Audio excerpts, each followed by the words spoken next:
give her hand signals.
other side of the,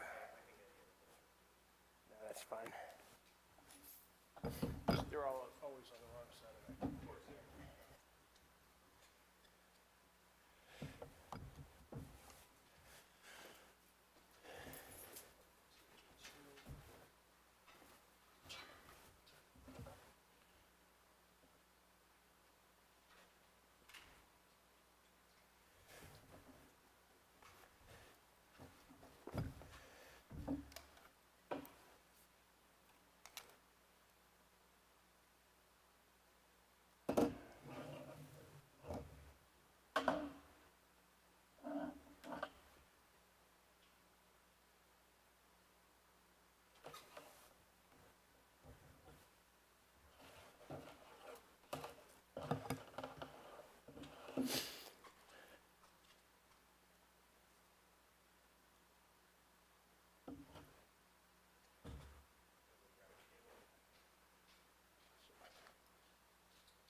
Denise will show up with 15 seconds to go before dawn. Well, I'm surprised Dawn's not here. And what's his? They canceled the meeting. Well, I looked online. They didn't tell me, so. And I would have been the one who put it online. And he didn't set up the booths back there. Nope. For some reason, Don didn't, they needed it this year, so. Well, if somebody calls for a secret ballot. I said, I hope you get I did send him an email saying, I hope you get a box at least that you can pass ballots if somebody asks for a secret ballot. Well, we weren't here for that nightmare. Years and years and years ago. I forget who it was. I think it was Dave Cedarholm that headed it, because he was pushing for SB2s. And they had probably 15 that they requested for absentee ballot. So they did it the first year and it was like, well, that's ridiculous. So the next year we had everybody seated and pass the bar. I said, you son of a gun, I'm not. That's right. For Deerfield, we have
Thank you so much for coming out on a day like today to do this important work for the town.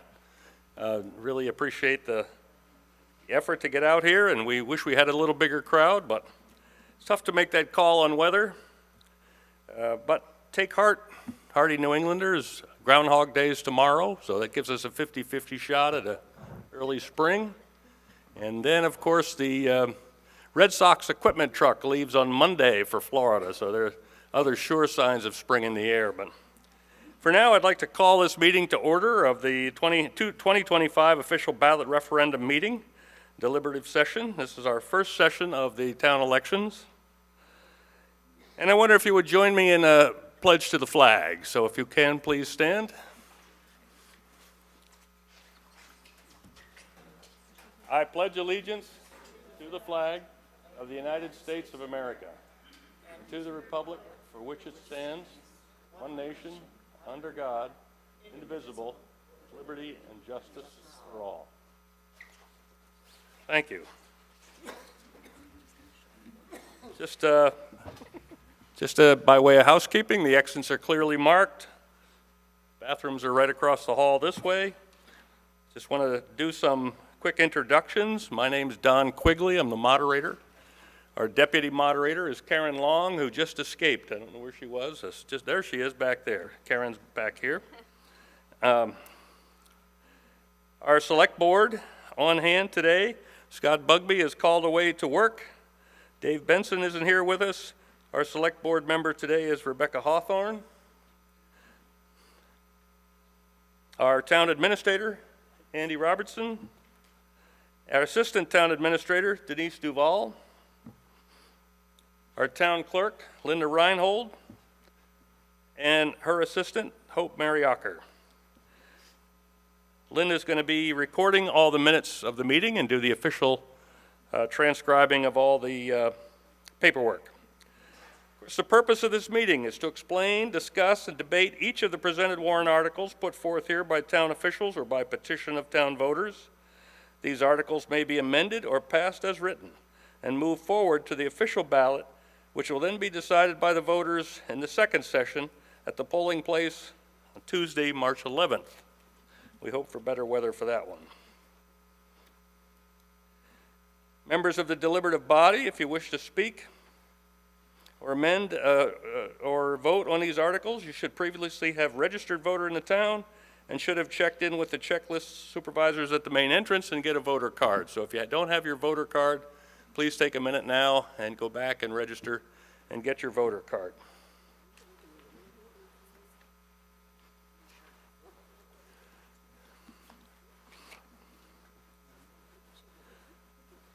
So I'm going to be able to, as moderator, I will recognize you to speak, and you will address then all questions to the moderator, and then I will direct those questions to the official on the town governing body or various members of various boards that might be able to answer those questions.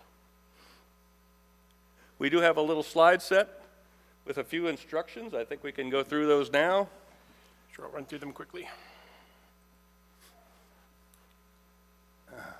Just a few printed. We're not going to go through all these sentence by sentence, but one of the things we might wind up doing here today is amending warrant articles that have been put forth. And so to amend the warrant articles, of course, we're going to, if you have an amendment you'd like to make to the warrant article, you're going to put that in writing, hand it to the town clerk. We will then be rereading that amendment to the warrant article before we vote, and then that article will be passed on as amended or as is to the ballot. One important consideration, there's a little information here about appropriations. Are you able to read that from where you're sitting? Does that make, you can see it okay? Okay.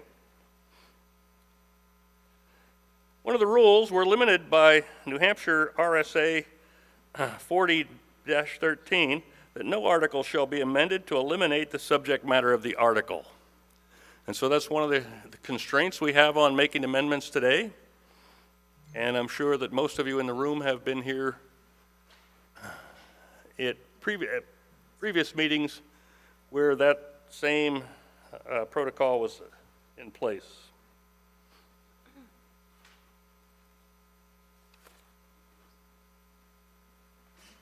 Just a little information about appropriations.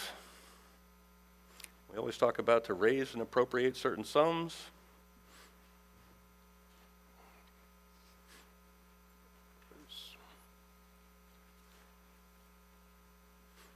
To raise and appropriate.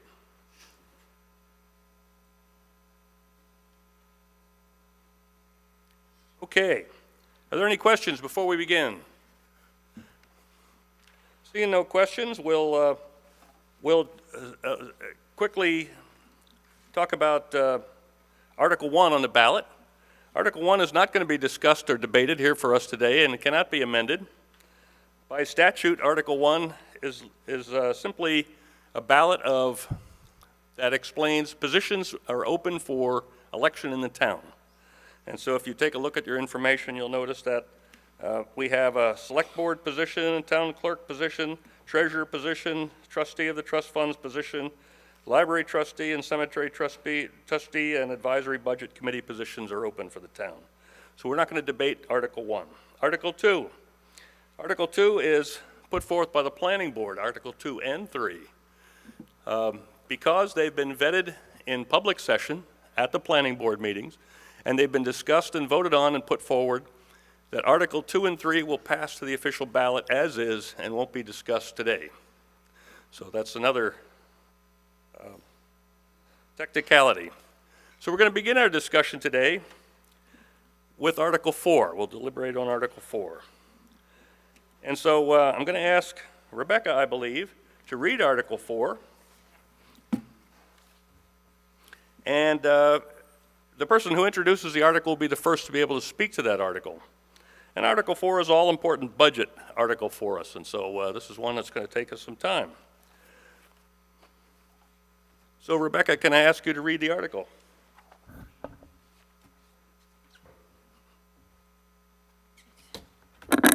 Sorry, I'm shorter than he is.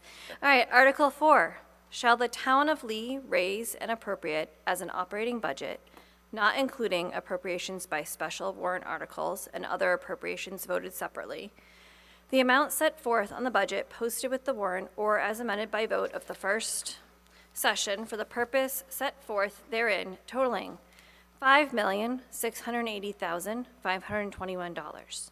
Should this article be defeated, the default budget shall be $5,598,662, which is the same as last year with certain adjustments required by previous action of the select board or by law. Or the governing body may hold one special meeting in accordance with RSA 40:13, 10, and 16 to take up the issue of revised operating budget only. Select board does recommend this article, majority vote required. The estimated tax impact of requested budget, $5.05, estimated tax rate of default budget, $4.94. Rebecca, would you like to speak to the article before you sit down? Do we have a slide for Or should we open it for discussion? the budget? Let me show the slides. You want to go to the next slide for the budget? Sure. I can. Thank you. Okay, so what we see here is kind of the big changes. Most of the changes to the budget reflect increase in salaries of our wonderful town employees, increase in healthcare costs, and general increases to minor things. We tried very hard to keep the budget as stable as possible, while still also recognizing that we have to continue to pay our employees what they are worth. We're looking at an overall $81,859 increase, or 1.4 change. Paving had been removed from this, and it's now a warrant article, so you guys can decide whether or not you'd like to spend the extra money to pave the roads that need to be paved this year. It does include a 2.5 wage step program to help better project and stabilize wage costs. It does include adding funds for the nation's 250th celebration. We have increased insurance costs. The Heritage and Agricultural Commission budgets were actually not funded at their request, so that was a decrease. And our non-tax revenues, what year is this, Andy? For 24, 25? for fiscal year '25, closing June 30th. All right, so for fiscal year '25, closing June 30th, we're $2,637,654. We have a slide showing the increase. So we do see here that our budget has increased over the years, regardless of how well we've tried. We do have the least steep increase this year, so we're hoping that you will continue to fund mostly what goes to the people who work for the town. Here's our revenue breakdown for the last couple of years. I cannot read.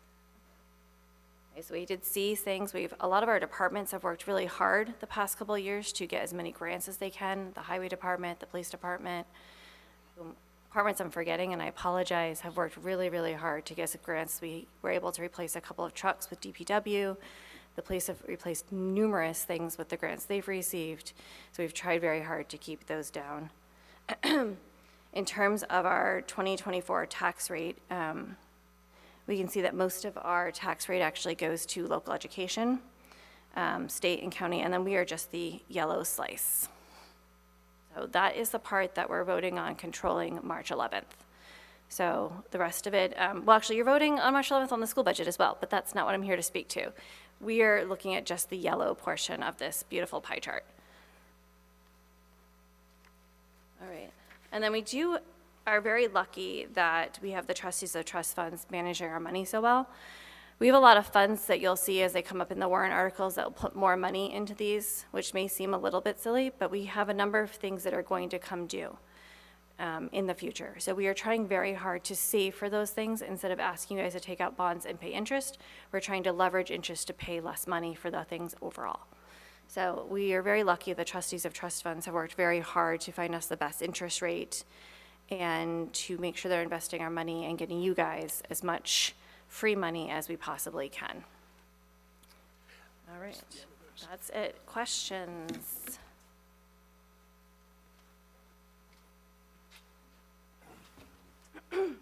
All right, we're now going to open the floor for debate and discussion of Article 4, including any questions. So please come to the microphone if you're able, and state your name and address, and then any questions that you have. Hi, Katrin Casper, 16 Elder Osborne Drive. First of all, thank you, Rebecca, for being here. You are here every year. I'm really sad you're alone up here. That is discouraging, and I'm hoping that that changes in the future because I would love to see us represented by all of our select people. Sure. I can talk really loud. How's Okay, that? do it. All right. So I was very disappointed when I realized that we had cut SRPC funding, that's Stratford Regional Planning Commission funding, from our budget. I'm concerned that we don't fully understand what happens there. As your representative who shows up to every single meeting, hours every single month, to be there, I understand the importance of what we do there. We are part of a region. Only one town wasn't part of our region that paid dues last year, and that was because Northwood didn't pass a budget, and they were extremely apologetic, and they will be paying going forward. So, the reason I am upset is because this is the one time we get in the room with Department of Transportation, DES, all the important energy committees, everything, to speak up and talk about Lee's needs, which is something I do for this community every single month. No one ever forgets Lee, because I will always remind them of our needs for transportation, of our needs for better roads, of what happens at the traffic circle, all the things we need to talk about. I have printed out, for anyone who likes, 2 years' worth of some of the benefits we get from working with them. You'll see 2023, 2024. Thank you for distributing those to anybody who raises their hand at this time. Thank you. It's much bigger than, I didn't like the way that they did the natural resource inventory, which, by the way, was free because of a grant through Stratford Regional Planning Commission, and there were some complications in that issue. It's much bigger than that. It's about us having a seat at the table, talking about water resources, about our air quality, about how we're going to go forward as a region. When something happens, like Durham planning a huge facility, and no one talking about where that water is coming from, and everyone forgetting that the water for Durham, in part, comes from Lee, somebody needs to be in the room saying, hey, let's make sure we're thinking about these things before we go forward. I am that person. Mary Woodward is that person. We have representatives that are talking about Lee. When we don't have a membership, we don't get to vote. And I don't think we fully understand what happens there. I would invite anyone to join. These are open to the public. They're recorded. I mean, it's available to everyone. For $6,000, we lose our seat at the table. And I would be devastated to think that that is where we're going to cut budget when there are so many other things that we are spending easily. So I beg of you to put that back into the budget. Is there a motion to amend? I move that we return the dues of, I forget the exact amount, but we can look it up, 6,000. 5,880. 800, is it 800 or 80? 5,880. I think that was last year, 6,000. I will get the exact numbers. Do you have them on the request? If you use 6,000, your new total would be $5,686,521. Great. I amend that we put $6,000 back in the budget for SRPC dues. Well, Corinne, you're going to have to put that in writing. Great, I'd love to do that. And so while we entertain other discussion about this article, maybe you could craft that and bring it to the town clerk. Mr. Moderator, Yes. could I add some commentary regarding the operating budget? Yes, certainly. Okay. A couple of items I wanted to touch on and that the Select Board had talked with me about, that being anticipated revenue and the estimated tax impact. Last year, Lee saw a significant bump in revenue for two primary reasons. We got a lot of state grant money, and we also accounted more correctly than we had been for bank interest that had been earned. And that bumped us up to that 2.6 million non-tax revenue figure that you saw. We're not likely to see the same amount of grant money repeated in the coming year, although nothing is certain. Some residents have estimated that we could see up to 20% less in revenue.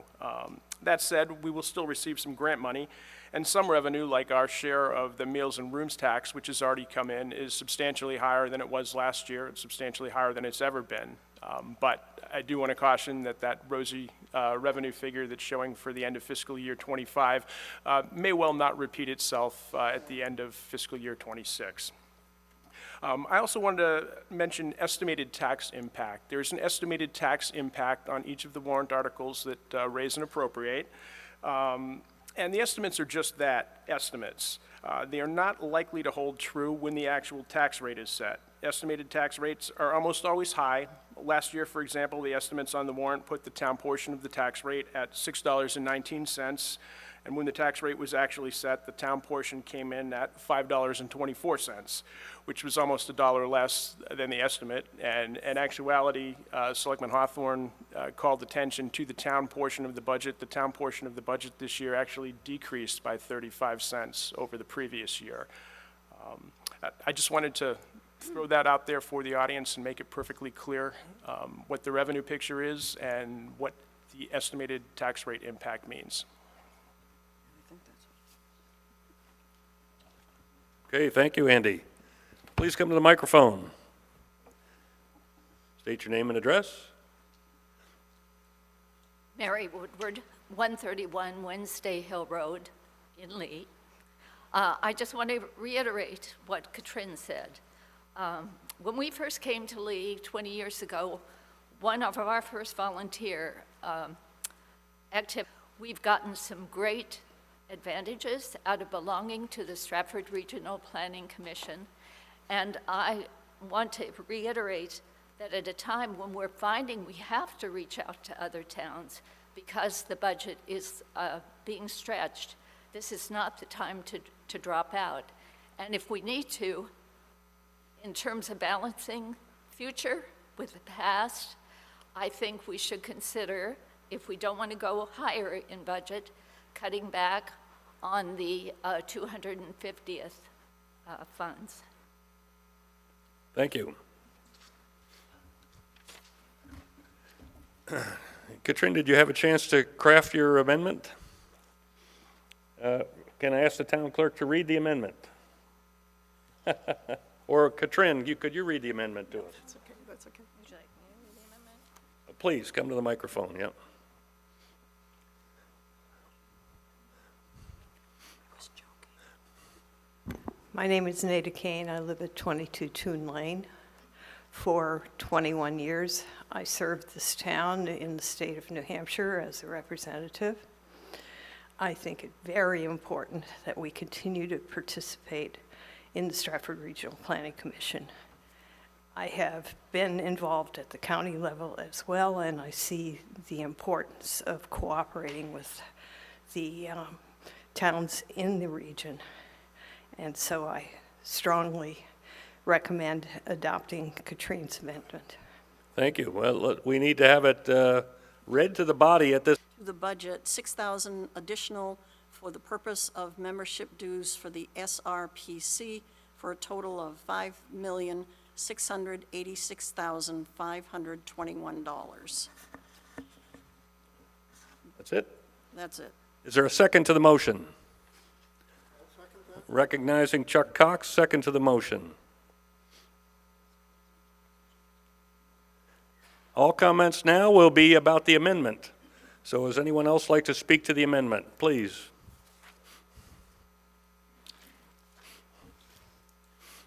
Paul Gazowski, 46 Lamprey Lane. First of all, I want to thank Mrs. Casper for her work on the commission and for bringing this forward. And it has been a year for me where I haven't been paying as much attention as I have in the past. I think this has happened before, that this particular item has gotten bounced around. You know, in the time in which we are presently, I can't think of a more important period of time for us to be a member of this commission. It's become apparent to me that increasingly we're going to be on our own. And we need to rely on the towns around us, and we need to be resilient, we need to be nimble, and we need to be on task. And everything this commission does all those things, so I support this amendment. Thank you. Other comments to the amendment? I have a comment. Okay, Rebecca. If we do this, I just want to make sure we change the estimated tax impact to 506.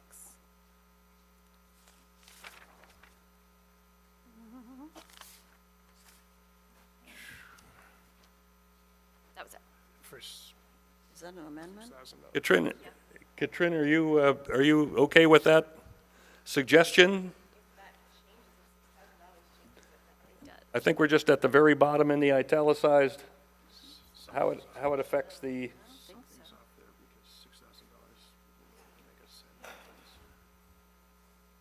I'm going to double check my spreadsheet. Hold on. any other comments to the amendment? Come to the microphone if you're able. Chuck Cox, 36 Captain Smith Emerson Road. I certainly support this amendment. I know there's been some problems recently with some of the studies and stuff that were done, but I know in the past this has been very important, particularly when we were preserving putting a lot of land into conservation easements and stuff, the mapping and a number of other things that were happening. And so I certainly think that this needs to be kept in our budget. Thank you. Thank you. Which means 1,000 equals a penny. But if this Other comments to the amendment? it might not be. Okay, I see what you, Okay, I'm going to ask the town clerk to read the amendment into the final language of Article 4. What are you thinking, Linda? Can you do it? has to be 506. Article 4, shall the town of Lee, this is the amendment, shall the town of Lee raise and appropriate as an operating budget, not including appropriations by special warrant articles and other appropriations voted separately, the amount set forth on the budget posted at the warrant, with the warrant or as amended by vote of the first session for the purpose set forth therein, totaling $5,686,521. Should this article be defeated, the default budget shall be $5,598,662, which is the same as last year, with certain adjustments required by previous action of the Select Board or by law. Or the governing body may hold one special meeting in accordance with RSA 40:13, 10 and 16, to take up the issue of the revised operating budget only. The Select Board does not recommend this article, majority vote required. At this point, that language should probably be does not, because the Select Board has not recommended The change. the change. Okay, so we're not going to call that an amendment. Okay, so does not. The amendment passes. Does everybody understand the amendment as stated? Please, I'm going to ask John first and then Katrin again. John Tappan, 187 Stepping Stones Road. At this point, that should read does not. And the reason is that after articles are amended, then the Select Board has the opportunity to vote again. So at this point, we don't know how the Select Board would vote on the amended article if that is in fact passed. Certainly logical, thank you. Katrin, another chance to comment on the amendment. Okay. Any further debate on the amendment? Please. To supplement or to make up for, or pay the fee for the SRPC? Well, at this time, there's no further amendment that discusses the 250th committee. So just the only thing we're voting on is the amendment put forward, not where that money comes from at this time. Mr. Moderator? Yeah. Could I offer just a clarification without talking Sure, about certainly. the 250th? Yeah, because the budget is a bottom line budget, amendments to the operating budget are essentially suggestions to the Select Board. The Select Board can choose whether or not to follow the suggestion. Typically, the Select Board would follow the suggestion, but as operating budgets are bottom line budgets, the only thing the Select Board has to do is make sure they don't exceed the bottom line. They can move money between the lines as they see fit. They could take it from the 250 if they wanted to. They could take it from the highway budget if they wanted to. Okay, But thank you. Thank you. Further discussion on the amendment to Article 4, please. Chris Regan, 19 Earl Drive. Just wondering if that $6,000 does add, or was it going to be a penny?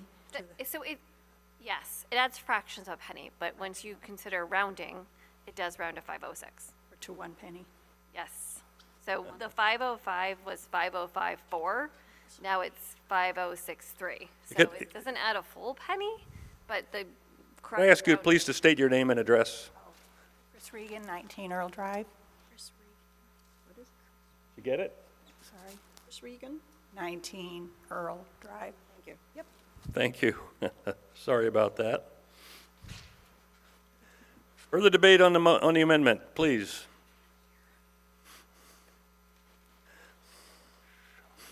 John Tappan, 187 Stepping Stones Road. What was just stated about the budget being a bottom-line budget, I think there's one piece that may be missing, which is if there's an item that is not in the budget, then my understanding is the Select Board cannot then add it afterwards. Is that correct? So if this article had not been, if this amendment wasn't approved, then the budget as we have it has no money for that item, and so the Select Board would not then be able to go and add it? Is that true?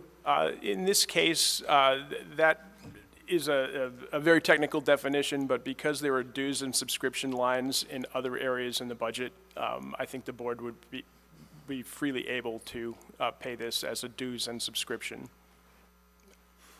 Thank you. Further debate on the motion to amend? Hearing no further debate on the motion to amend, would the body like to have it read again, or are we all set? All set. So, look, I'm seeing heads nodding in the vertical. All right, in that case, we'll ask those in favor of the motion to amend this article to please raise their voter cards. Thank you. All those opposed to the amendment, please raise your voter cards. Thank you. The amendment passes.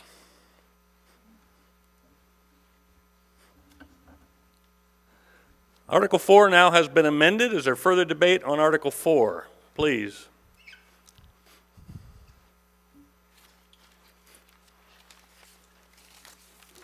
Paul Gazowski, 46 Lamprey Lane. I need a clarification if the moderator will permit. About a month and a half ago, there was some discussion about the roof on the transfer station failing. And I think I remember that correctly. And I didn't follow up on that at this time, but I don't see anything in the budget to address that. I'm wondering if someone can explain what the problem is and explain what the strategy is in terms of dealing with the problem. I could Okay, thank you, Paul. certainly. I could certainly offer some insight into that. The portion of the transfer station roof that was failing was a membrane section that covered the office portion of the transfer station building. And myself and the DPW director, Mr. Bullock, went back to the contractor that originally did that work, Newell and Crathern, and asked them to come inspect it, which they did, and they readily agreed that it was deficient workmanship and agreed to replace the roof at their cost and did so at no cost to us. And it has been functioning well since. We also were able to get a little more insulation into that roof while they were repairing the membrane and replacing it. Thank you very much. Further debate, discussion on Article 4, please. Just haven't moved to the next article yet. Hi, good morning. My name is Yolanda Cheney. I live at 23 Riverside Farm Drive in Lee. I just wanted to find out how come we can't discuss warrant 2 and 3. Well, I'll take a crack at that. The planning board, at a public session, has already sort of vetted the language of those articles, and that was done in a public venue, and so those articles are set. Can you help me out? Andrew? Yeah, it's actually the way planning and zoning regulation, RSAs in the state work. The planning board is charged with presenting zoning regulations to be put on the warrant. They actually present them at their own public hearing, which they held a public hearing back in December to take public input and discuss the language. Once the planning board puts those statutes forth on the warrant, that's prescribed by statute. The language can't be changed. The select board also has the ability to bring zoning regulations to the warrant. If the select board had brought these two articles forward, you would be able to comment on them, I believe, at public session. But because these were brought by the planning board as zoning statute amendments, they stay as written and can't be amended. Well, we never heard of any kind of, or seen anything on Facebook or anything, Neighborhood League, about the discussion regarding these warrants, or at least these planning board zoning changes and the ADUs. I I've been know that tracking it for a while, even as you know, I've been at the housing committee meetings, and I hadn't been, the last one I was in was back in April of '23.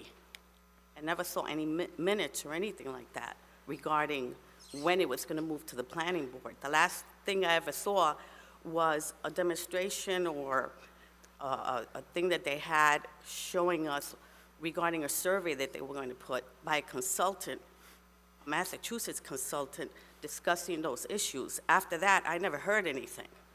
And I don't think it's fair that we're here in a deliberative session and we can't discuss those two warrants. Because that would have an impact on the town of Lee, at least where I live.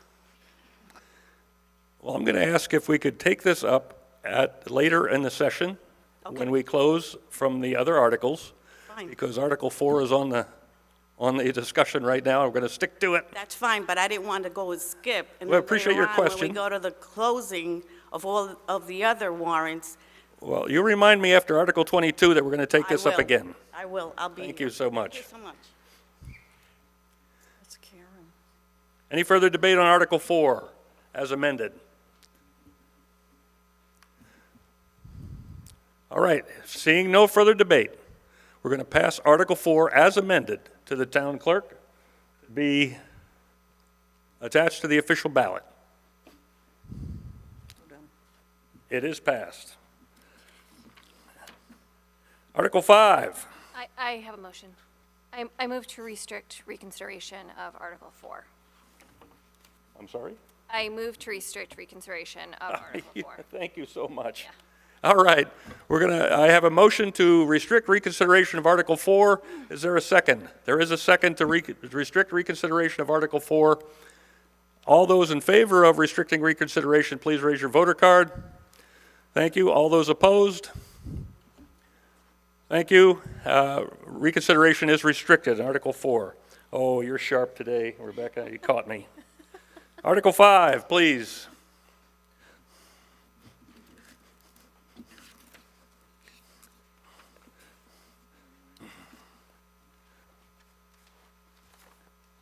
Mr. Laporto. Morning, Assistant Chief Laporta with the Fire Department, also a town resident. Article 5, to see if the town will vote to raise and appropriate the sum of $250,000 to be deposited into the Fire Equipment Capital Reserve Fund. The Select Board recommends this article, majority vote required. This will have an estimated tax rate impact of 34 cents. Would you like to speak to the article? We use this fund to replace mainly our fire trucks, but also other equipment that we utilize in town. We use the financial planning tool to figure out how much we need to keep up and maintain the equipment we got.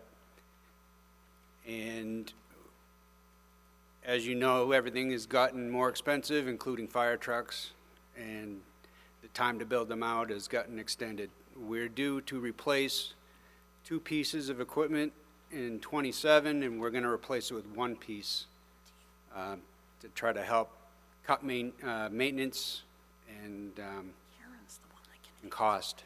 However, the replacement vehicle is a lot more expensive than what we usually see because of factors within the industry of building fire trucks. So we need this money to provide service, and we're kind of falling behind because this line item has been cut up pretty much every year. And that, paired with the increased costs, we're having a difficult time keeping up with our schedule of replacement. Thank you very much. Maybe some questions for you in a minute.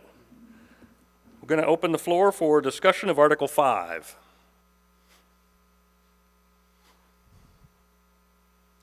Debated discussion, Article 5, please. John Tappan, 187 Stepping Stones Road. In support of this article, I wanted to bring up the history. If you go back to the CIP in 2011, there were 2 trucks planned to be replaced, Engine 2 and Rescue 1. That continued through 2014, 2018, 2019, and even in the CIP in 2021. At that time, the total for the 2 trucks was thought to be $1,055,000. The next year, the fire department decided that they could combine those 2 functions into 1 vehicle. And although that made the cost of the engine go up, but the total cost went down by $255,000. and that was dollars back in 2022.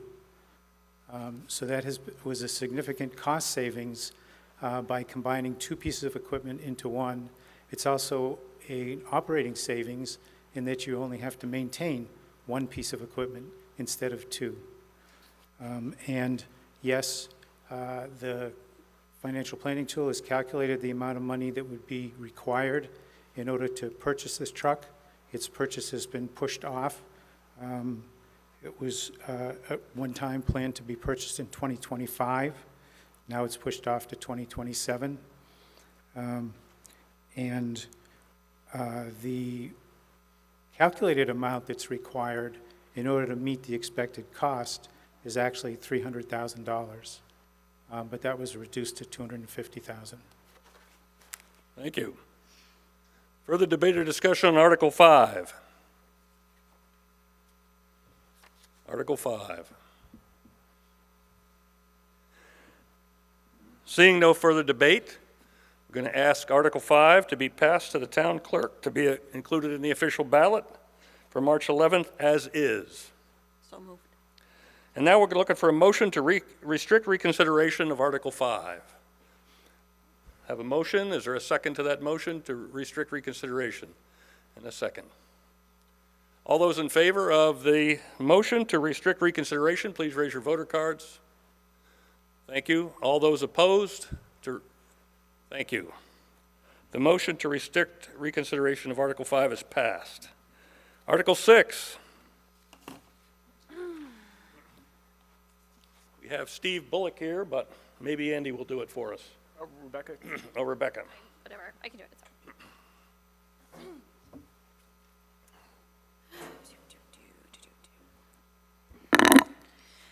Article 6, to see if the town will vote to raise and appropriate the sum of $250,000 for the purpose of paving and maintaining roads in Lee. The Select Board recommends this article. Estimated tax impact, 34 cents. Do you know which road it is? Any comments to the article? Yep. The only thing I would add is Mr. Bullock told me to make sure the meeting understood that if this fails, he will not be doing any paving. He will be doing some cold patching and a little bit of repair, but he will not be paving. I assured him I would say that. Any debate or discussion about Article 6? Jennifer Messiter, 147 Wadley Falls Road, and just to make sure I'm crystal clear, because this isn't being moved to a fund or anything, and it was removed from the budget, we're asking for this money for work this, well, fiscal year 26? Yes. Or fiscal year 26? 2026, beginning July 1st of this year. Okay, and if it doesn't pass, it doesn't happen. That was the word that the DPW director passed on to the board and myself. All right, thank you. Further discussion of Article 6? Seeing no further discussion on Article 6, we're going to ask Article 6 to be passed as is to the official ballot. So moved. And then we'll look for a motion to restrict reconsideration of Article 6. Karen Long, and a second to that motion. Mr. Woodward? All those in favor of restricting reconsideration of Article 6, please raise your voter card. Thank you. All those opposed? The motion to restrict reconsideration for Article 6 is passed. Article 7. I think we have Katrin down for this one. Is that possible?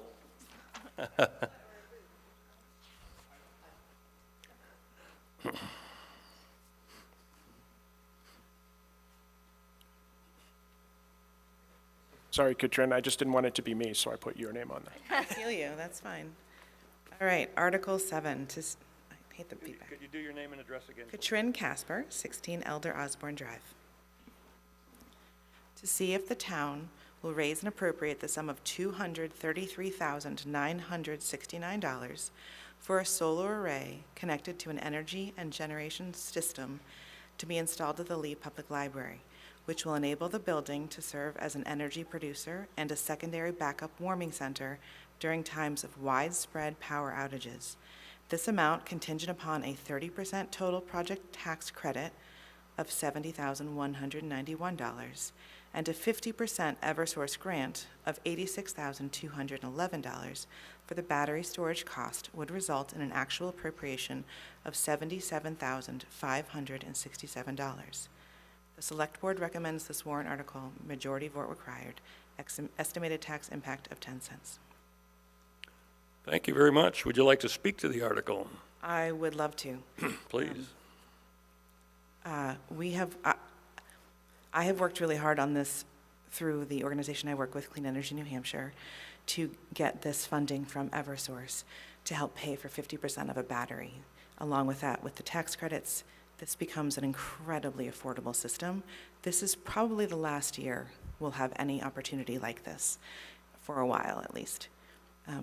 This system would make it so that there would be a continually operating building in the town regardless of any decisions that happen to the grid. So we wouldn't have to have any concerns that there'd be one place we would all be able to meet, get information, communicate, charge our phones, warm up, share what's going on and what we need to do. This wouldn't need us to go out and get fuel, which when the power supply is down, you can't pump fuel. It wouldn't need us to be able to go out on the roads, which if there's a huge storm is very challenging. We've had storms where almost all of our roads were closed for a short period of time. So this would really allow us to know, no matter what, there was one safe place in town. When we think about a place to warm and to go, it's also nice to think about a place like the library, which is a comfortable place, has things to do. You can put your medication in the fridge if you're concerned about that going bad, or you could, like I said, charge your phone or sit comfortably, talk with friends, meet at a table. So I think this is a really wonderful system that would allow us to have a little insurance policy. On top of that, having solar on the library means that we don't have to worry about the cost of energy for the library anymore. One of the biggest problems we have is getting enough funding for our library, and this would take a line item off for them, and that would give them some security in their budget. It's very hard to plan for programs and for things when all of a sudden the cost of power goes way up, and now your expense is high, you have to cover that, and you have to cancel things for the library. So I think this is an insurance policy on multiple levels. Thank you.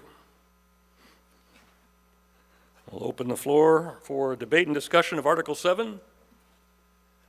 Please. Jen first. Jennifer Messiter, 147 Wadley Falls Road. I'm a tech writer, so I proofread everything. I apologize. Most of these start off with to see if the town will vote to raise and appropriate, but this one doesn't have the vote to. Should it say that?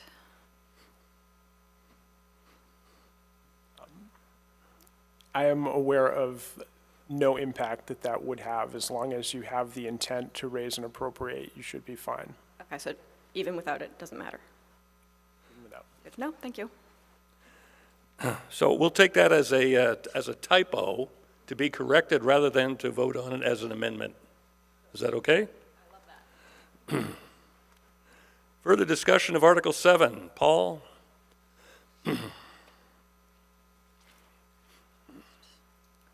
Paul Gazowski, 46 Lamprey Lane.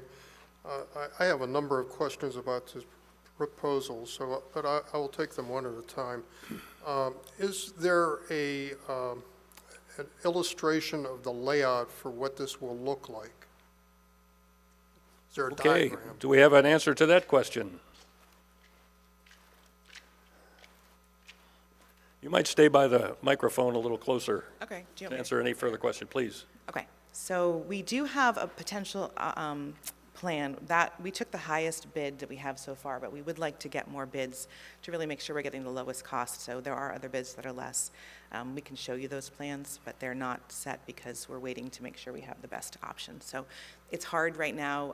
A lot of companies will give you an estimate, but they won't come out until there's more security because there's so many projects going on. So I can show you what we have, but the final design will be decided once we figure out if there's funding.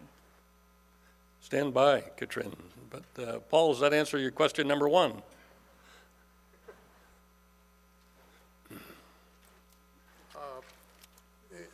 For a proposal that's coming to the floor in this form, it appears to be in the formative stage, so yes, that does answer my question. Thanks. Do you have another question? You promised us several questions, Paul. Yeah, I didn't realize you would allow me to go We'll one after we'll the let other. you have another, we have another. And someone Mrs. waiting in the queue. Casper speak to the calendar, the timeline of the development of this proposal? How long has it been worked on? What's the background and, the timeline? Okay. So solar's been proposed many times for the library. It's been challenging because of the situation of the library. Recently having the roof fixed has been helpful. As far as the battery idea, that was something that started several years ago with Clean Energy New Hampshire receiving a grant to look into battery storage as an option. They have done a great deal of work figuring out how it would work, how to make sure it's able to function with the grid and then off the grid, and getting participants. Eversource heard of the work we were doing, was so excited about it, and they have a $1 million fund that they have for something like this that they're offering. So once this money is gone, it's gone. So 50% of a battery is a pretty huge deal. The reason the town of Lee has been offered it, of course, is because I both live in Lee and work with Clean Energy New Hampshire, so I was very quick to mention this. I also have been working with the library on energy projects and other areas, and so we were able to discuss the opportunities for the town. Thank you. I think we have a question from further back, please.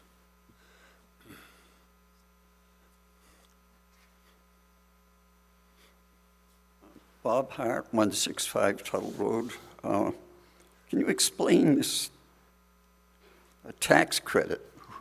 I don't understand how that functions. And the other question is any of this money federal grant money that could disappear? Because I got a feeling a lot of it, the plug was going to be pulled on it. Thank you. I appreciate those questions. So we are calling it a tax credit. It's called a tax credit or direct pay. Of course, the town of Lee does not pay taxes. So what has happened is there's been a system created called direct pay where you apply, fill out the paperwork, and then the town gets a check back. So it will happen the year after the project is completed in that fiscal year. So that's how we would get the money back. As far as the 30%, I would love to tell you that because it's law and it's been written into law and we normally can trust that those laws are followed, that it should be all set. But we have just found that a whole bunch of our grants have been paused from last year that had already been awarded and already planned for. So I can't tell you what the federal government would do. I would suggest that if the funding didn't come through on those, that, we don't have to do it if there isn't the funding for it. That's why we put the total amount at the bottom. The 50% is a guarantee. Eversource has that money in the bank. It's money that they have to spend on energy projects, and they very much want to put it into this because they really want us to have this battery. Thank you. Further discussion? Article 7. Hi, I'm Matt Rustica from 59 Turtle Pond Road. It's kind of weird that I'm looking at you guys, not, hey, Don. Hey. I want to speak first. So I work in the renewable energy industry. I have for about 15 years. I want to speak first to the tax credit issue.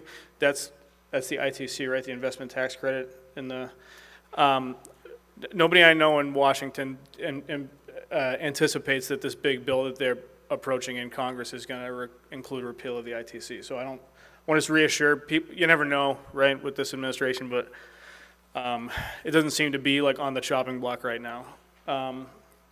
Secondly, just roughly, I like to just kind of speak out in support of this, strong support of this. One thing that we face in the energy industry is that, especially with renewable energy, is that very often it's a huge upfront capital cost. But people have a hard time seeing beyond that to the landscape beyond, which is that the energy is free after you build it. We spend in Lee about 80 grand a year on utility costs, which is not nothing. It's a good amount of money. And anything we can do to tamp down that spending, which is just like leaving town, right? It's not paying people who live in town. It's not buying equipment for the fire department in town. It's just like leaving town, right? The more of that money we can save, the better it's going to be, not just for our quality of life, but for our tax burden here in town. And if we're looking to try and cut stuff, I'd say rather than cut $6,000 for the planning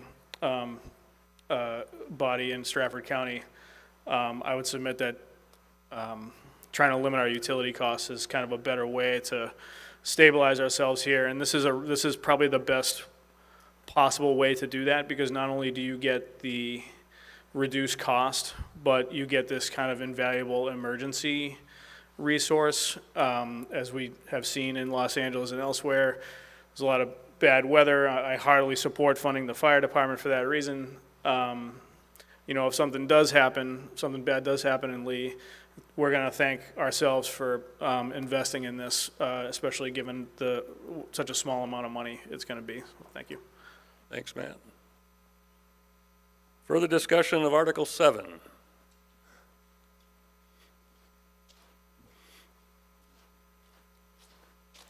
I just want to say that the Please energy... name and address, please. Lou Grondin, 14 Owl Lane. I just want to say that the Energy Commission highly supports this project. We support clean energy, and the array will probably typically last 30 to 40 years, so that's 30 to 40 years of clean energy. So just wanted to say that. Thank you. Thank you.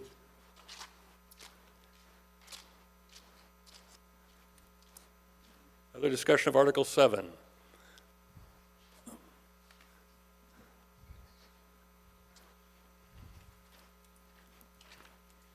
Paul Gazowski, 46 Lamprey Lane.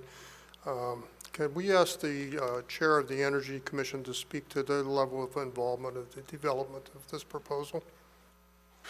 Okay, who would be the chair of the Energy Committee? Mr. Grondin just spoke, but you can speak again since the question was directed to you. I wasn't clear on what the question was. Your level of involvement in the development of the proposal. We haven't been very involved. It's mostly been Mrs. Casper, who works for Clean Energy New Hampshire, and the library, who's had discussions. And we've had discussions at Energy Commission meetings. And so that's where we learned the project and definitely support it. Thank you. I think we have do you want to speak to that comment? Okay. Jen Casper again.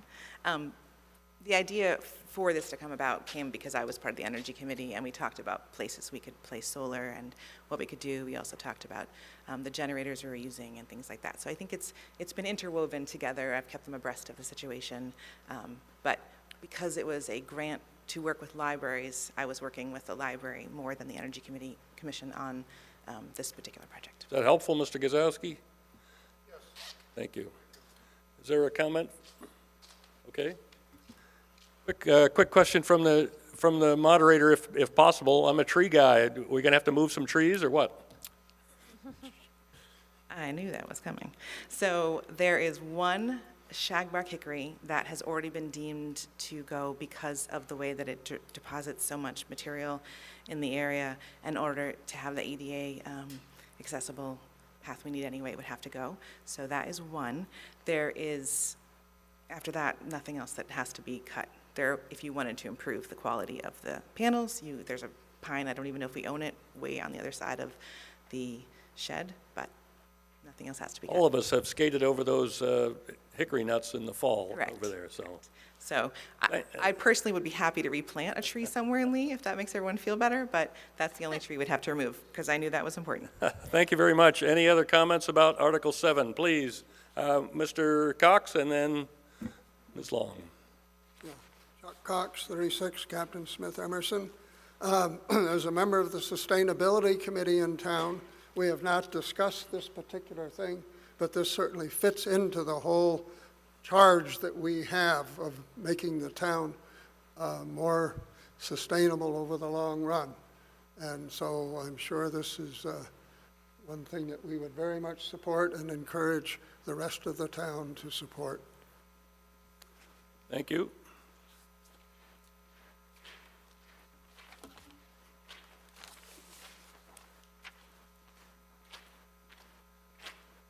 Karen Long, 16 Langley Drive. I just have one quick question. I heard that the panels will last 40-ish years. How long will the battery bank last, and what is an estimated cost to replace that? Thanks. Do we have an answer? The warranty is 25 years. Often solar goes way past its warranty. There's very little to break. As far as the battery, I'm pretty sure it's between 10 and 12 years. It depends on the battery we choose. And yes, just like anything, we would have to replace it, but the cost of batteries are going down really quickly as we're buying more. One of the reasons that we were trying to do a project to get battery use in the community. So that would be something, just like a generator or anything, there is an end of life. The warranty's 10 to 11 years. That means it's going to last a lot longer than that. Thank you. Any other discussion of Article 7? Mr. Kozowski, this is your last shot. I've been told that before. Thank you. I do have a question. There are a lot of ifs given what's happening in Washington, D.C., and I take into account what the other gentleman said about the certainty of the grant, but there's a lot of flux going on in this nation now and a lot of chaos. My question is this. If this passes, but one of the cogs fails, let's say that the federal funding fails, but we pass the warrant article, what happens to the money and what happens to the proposal? What happens? I would imagine that if the cost is higher, we just pull the plug on the project, but I could get some, any other input on that? My understanding would be that this project is contingent upon receipt of those, and if they were not received, the project would not move forward. If the money was raised and appropriated, it would roll into the general fund. This is not tagged to be non-lapsing or a special fund. Okay, thank you. Is there further debate on Article 7? Seeing no further debate, we'll ask that Article 7 be passed to the official ballot as is. So moved. And do I hear a motion to restrict reconsideration of Article 7? Motion in the back, and a second to that motion. Ms. Casper, all those in favor of restricting reconsideration of Article 7, please raise your voter card. All those opposed? Thank you. The motion to restrict reconsideration is passed. Article 8.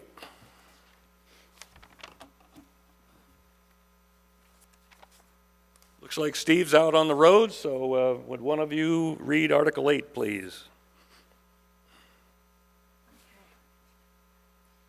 Article 8, to see if the town will vote to raise and appropriate the sum of $100,000 to be deposited in the town buildings capital reserve fund. This sum to come from the unassigned fund balance and no amount to be raised for general taxation. Select Board recommends this article. Majority vote required. Estimated tax rate impact 0 cents. This fund, again, I mentioned earlier the work that the trustees of the trust funds do to try to leverage interest being paid versus interest that we pay by borrowing money.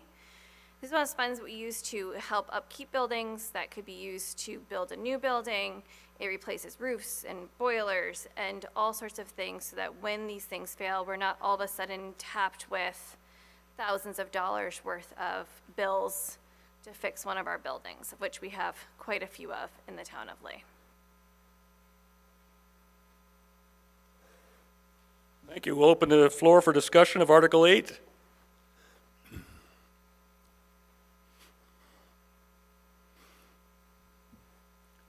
Discussion and debate of Article 8. Hearing no discussion of Article 8, we'll ask that Article 8 is passed as is to the official ballot. So moved. And we'll look for an amendment to restrict reconsideration of Article 8. A motion to restrict reconsideration of Article. Karen Long again, and a second to that motion. Mr. Woodward. All those in favor of restricting reconsideration of Article 8, please raise your voter cards. Thank you. All those opposed, raise your voter cards. Thank you. The motion to restrict reconsideration of Article 8 is passed. Just a comment for those of you that haven't joined us before, this business of restricting reconsideration of Article 8, although it's a wicked pain, it's something that we're almost have to do by rule, so that a motion can't be brought forward to amend an article at the end of the night, at the end of the day, when others have left the building and don't have a chance to speak to it. So that's why we do that the way we do. All right, we're going to open the floor to read Article 9. So Article 9 will be Rebecca again. All right, Article 9, to see if the town will vote to raise and appropriate the sum of $100,000 to be deposited into the Highway Department Road and Bridge Improvement Plan Capital Reserve Fund. The Select Board recommends this article. Majority vote required. Estimated tax rate impact 14 cents. This is our fund that helps us pay for the equipment at the Highway Department. Skid steers, trucks, giant, why am I reading the wrong one? Highway Department, Road and Bridge, apologies, I wrote the wrong one, my brain. I think I read it right and then started the wrong. It helps us to maintain all of our roads and bridges. That's it, what I got. Wrong notes. Thank you. Any discussion on Article 9? Okay, Mr. Tappan.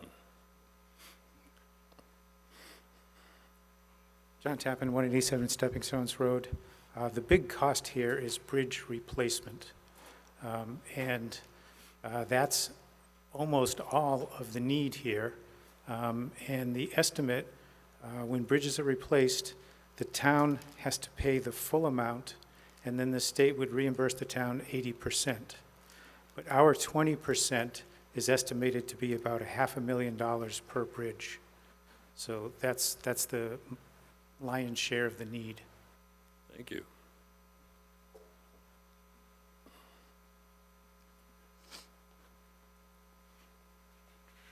Matt Restica, 59 Turtle Pond Road. I have a question that is not specific to this, but this is direct democracy, so I'm going to say it anyway.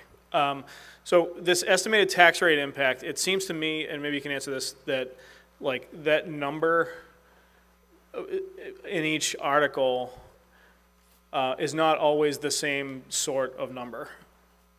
So it's like in the first, so some of these are like incremental dollars that aren't or haven't been in the budget in prior years, right? This is like an extra 100 grand for XYZ that we're voting on. Whereas in the first article that we discussed, it was like estimated tax impact $5, which is not incremental. That's the total, right, relative to the pie chart that you showed. Is that, just to help me understand, what did that number mean? Sure. These are impacts that are not incremental. They'd be added on top of each other. And I can give you the basic formula that's used. The reason that we put the estimated tax impact on there, this was introduced, I believe, 2 years ago as a warrant article. New Hampshire State RSA allows a warrant article mandating that estimated tax impacts be placed on the warrant. That was done in Lee, and Lee voted to have it done. The tax impact formula is you take the proposed operating budget, your warrant articles, your veterans credits, and the overlay used at tax setting when the Board of Selectmen set the tax rate sometime in the fall.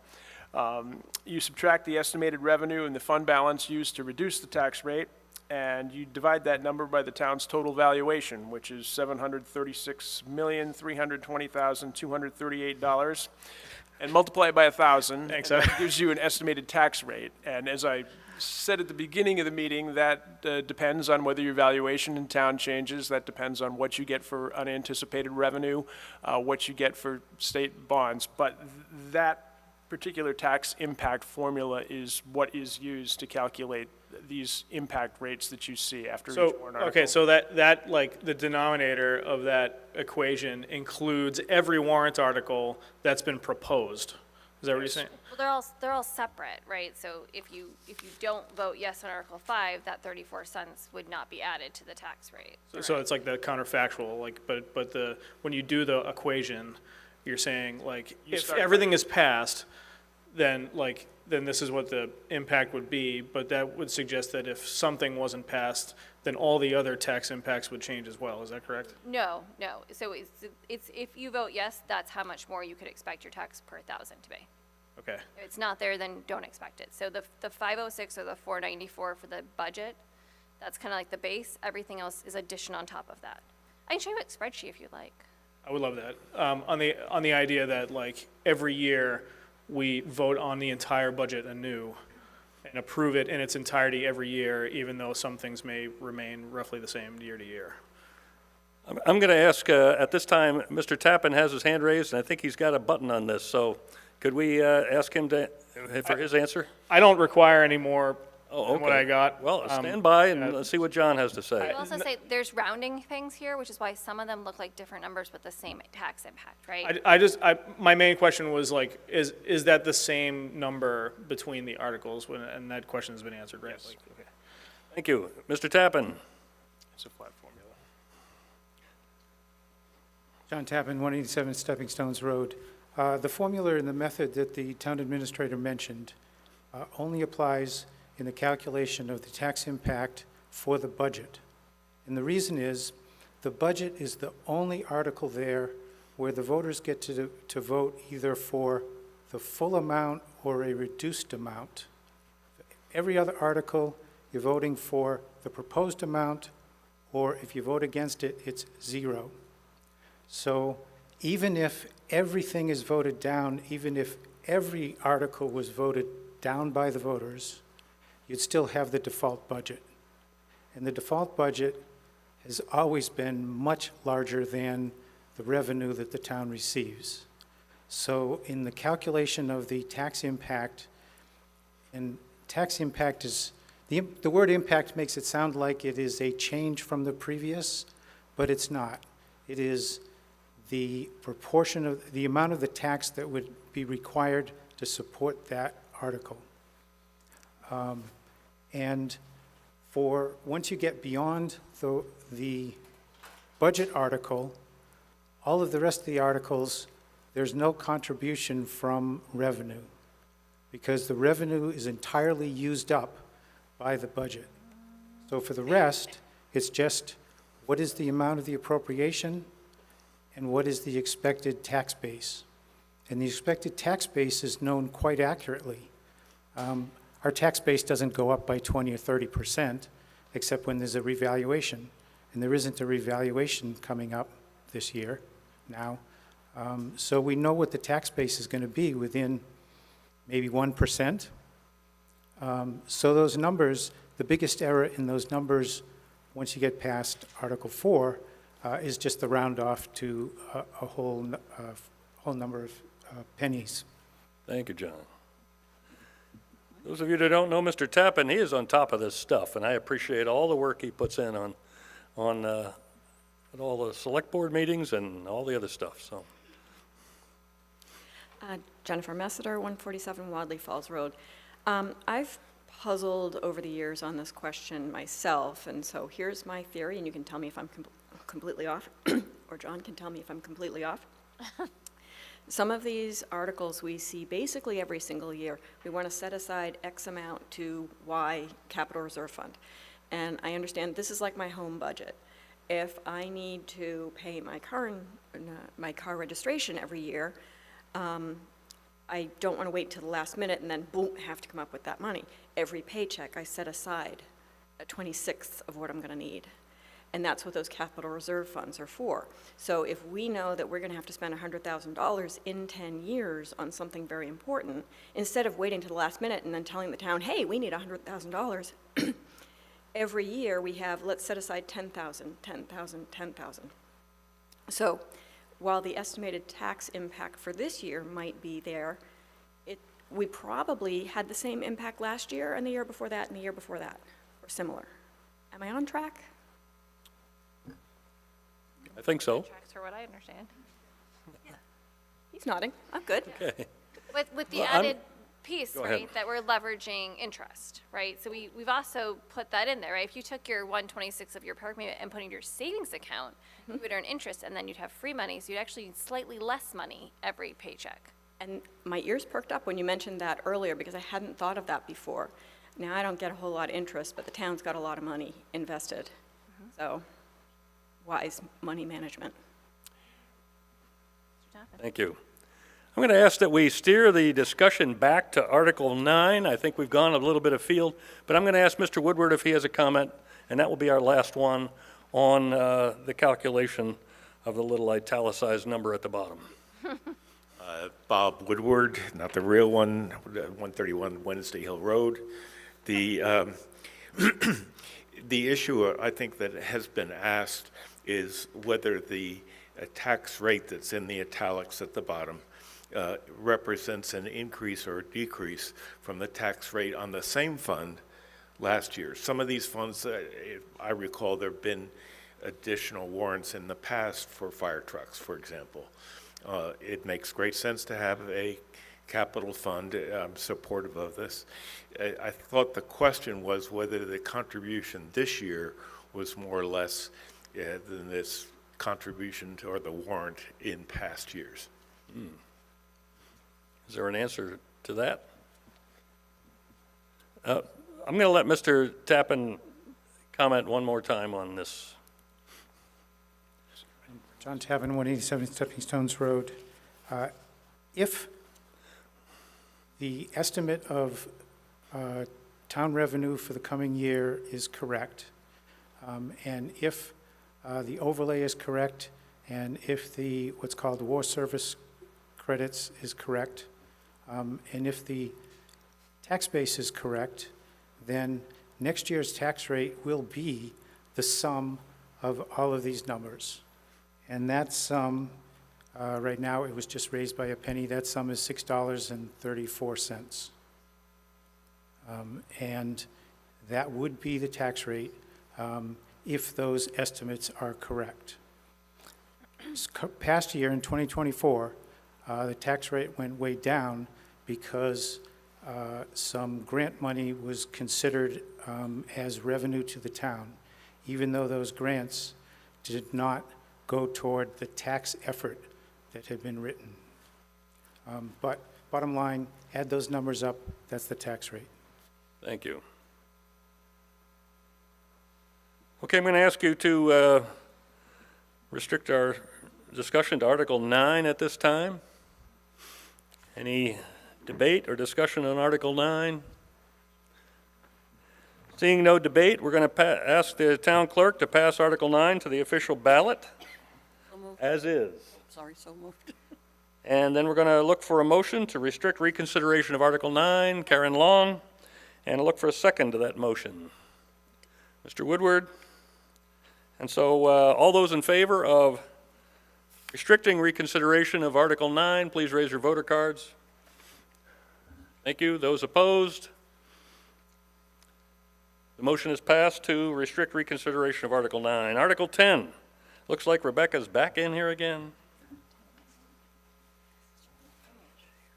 Article 10, to see if the town will vote to raise and appropriate the sum of $45,000 to be deposited in the Transfer Station Equipment Capital Reserve Fund, $40,000 to come from the taxation, and $5,000 to come from the unassigned fund balance. The Select Board recommends this article. Majority vote required. Our estimated tax rate impact of 5 cents.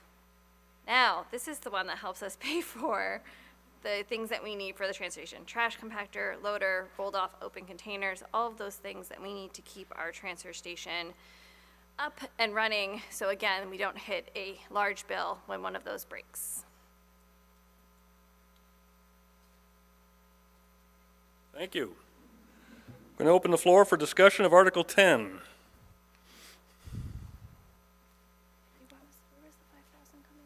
Any debate or discussion, Article 10? Mr. Tappan. John Tappan again.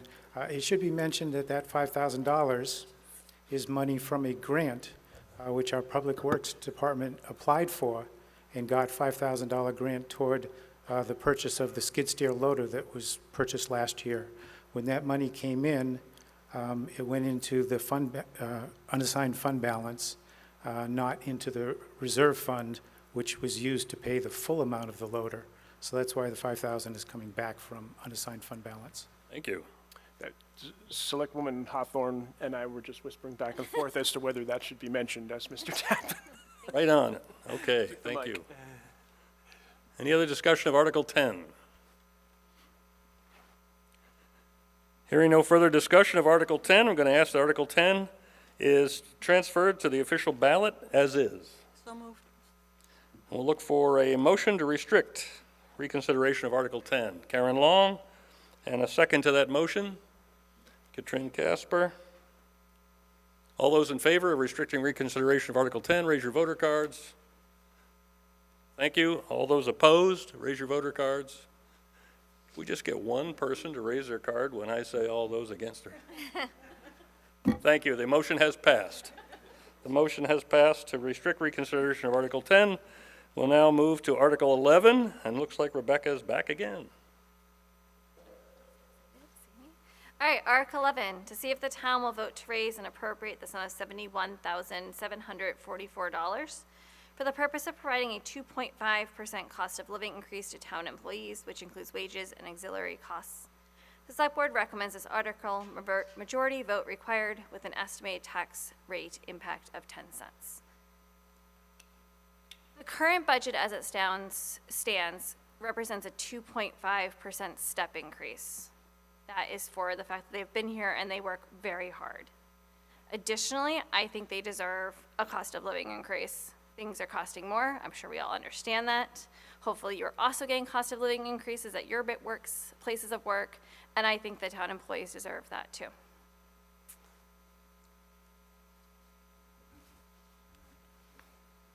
Thank you. Going to open the floor for discussion of Article 11. Discussion or amendments to Article 11? Hearing no further discussion, we'll ask that Article 11 is passed to the official ballot as is. So moved. We'll look for a motion to restrict reconsideration of Article 11. Karen Long. Second to that motion. Katrin Casper. All those in favor of restricting reconsideration of Article 11, please raise your voter cards. Thank you. All those opposed, raise your voter cards. One vote opposed. The motion to restrict reconsideration of Article 11 has passed. Article 12. Let's see. Mr. Grandin, I think we have your name down next to Article 12.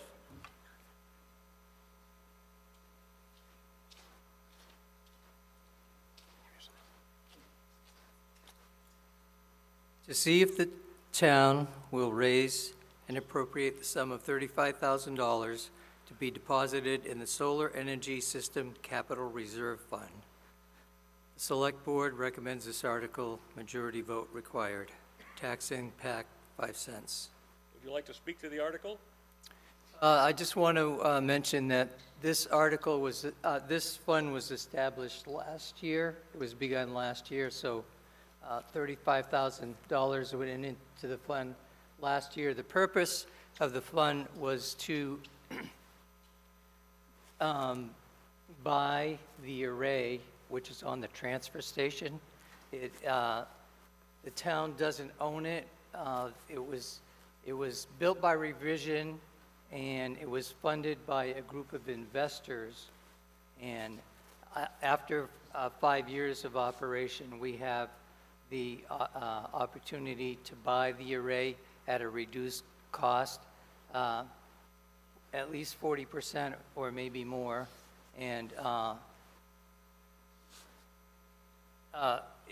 rather than try to pay the whole cost all at once in 4 years, we're trying to space it out over the course of the 5 years so that the impact isn't so great in any 1 year. basically it. Someone wants to add to that? Thank you. We'll ask, yeah, stand by the microphone. We'll have a question.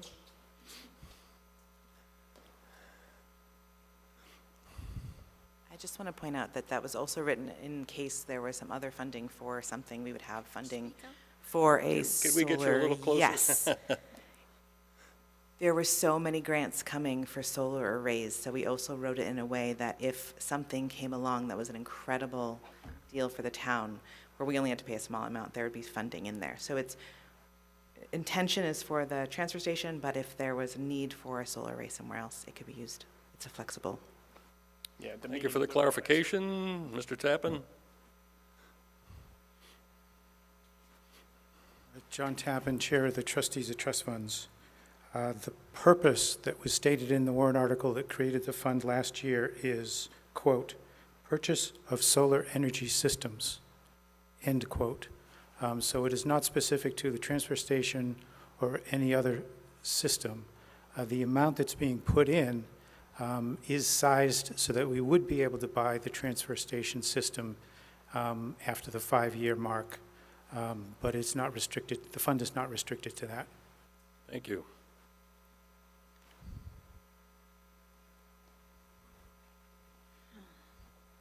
Hey, Matt Rustica, Turtle Pond Road. I just want to point out for the group that when a company like Revision builds and then leases out a system like this, they take a big cut of like the savings that you would otherwise get, right? So just like the other article, this is money that we're like fronting in order to get the full financial benefit of owning this system. It's not just a capital outlay, it's going to pay itself off in, I would estimate, like a year or two, a couple of years. And then it's just going to be free money after that. Thank you. Questions or discussions on Article 12?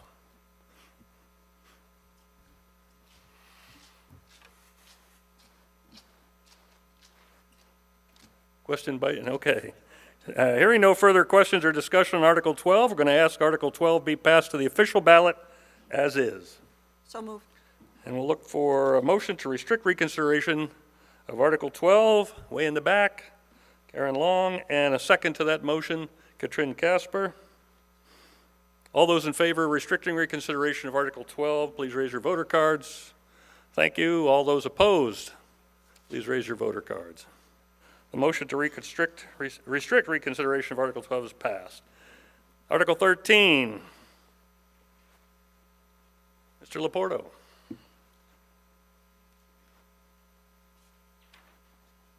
Article 13, to see if the town will vote to raise and appropriate the sum of $25,000 to be deposited into the Fire Ponds and Cisterns Capital Reserve Fund. The Select Board recommends this article. Majority vote required. Estimated tax rate impact of 3 cents. The cistern fund goes to replacing and maintaining our cisterns and fire ponds throughout the town.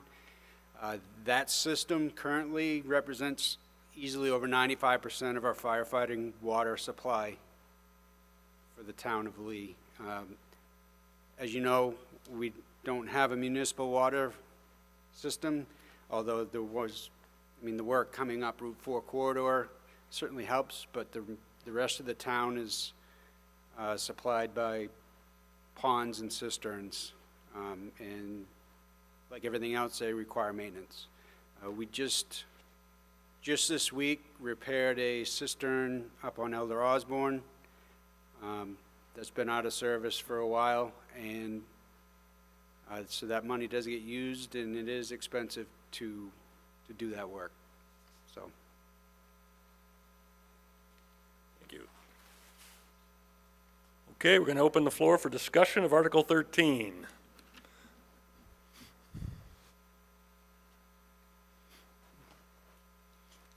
Mr. Cox, 36 Captain Smith Emerson Road.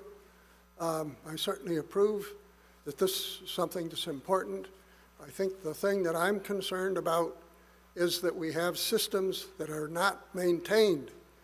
Dry hydrants, we have one at Tuckaway Farm, which had not been pumped for several years and was not available when we had the fire. And they ran a mile of hose before they could get any water to our place. And I think that there's other, I know that I've talked with, I think, some of the fire people, but I think the cistern is great, and I think, I don't know if when new developments go in, whether they have to pay extra to get those installed. Certainly the maintenance has to be there. But I'm also concerned that there are other simple ways. I know in our neighborhood, we have the pond that's right next to Captain Smith Emerson and 155 that maintains water year-round. Our dry year, 2 years ago, the water stayed right up. And we'd be more than happy to provide the ditch and everything to put a dry hydrant there, which has a big turnout, a great place for people, for the fire company to work from. I'm sure Demerit Hill would appreciate that and other things. And I'm hoping that the fire pond idea is not neglected. But I think there's other, I'm not sure how many other dry hydrants there are in town, but I think this is something that has to be done.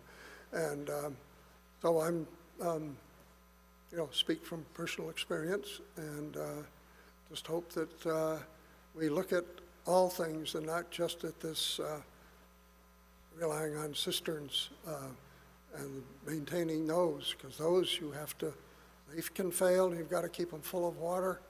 A good pond and it's back flushed and people know what they're doing. I think we don't want to neglect that. Thank you, Chuck. Certainly hope that your comments are heard and that maybe a routine of checking all these cisterns and hydrants. Would you comment? So there are some hydrants around town that, some fire ponds that have filled in and they do require dredging. Mr. Bullock with the Highway Department has helped us out with some of that, and the money coming out of this cistern fund goes towards that dredging. We've done 2 or 3 fire ponds that require dredging. Some of the ponds are not municipal. Some of the hydrants are not municipal, and we don't take care of private fire ponds and dry hydrant pipes. We're only allowed to do the municipal ones that the town accepts. There is an ordinance that if a development goes in, they're required to supply a cistern or make all the houses in that development sprinklered. Majority of the builders that have come and put in developments, they go with the cisterns. They pay for the upfront cost of putting those in, and then once everything's done, the town takes over that cistern and its maintenance. So we're not opposed to adding. However, when you want to put in a cistern on your property or whatever, it has to be engineered to certain specs and functional for us to be able to get to and operate out of. And right now that's kind of beyond my scope, but we're certainly open to, if somebody wants to put a fire pond in, as long as it's engineered and we can use it, we're not opposed. But that would be something that Chief Nemeth would better address than me at this point. Thank you. Going to open the floor for further discussion on Article 13.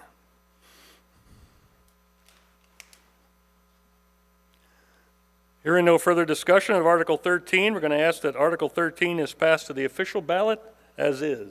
So move. Now we'll look for a motion to restrict reconsideration of Article 13. Karen Long, a second to that motion. Mr. Woodward. All those in favor of restricting reconsideration of Article 13, please raise your voter cards. Thank you. Those who are opposed. Thank you. The motion passes to restrict reconsideration of Article 13. Article 14.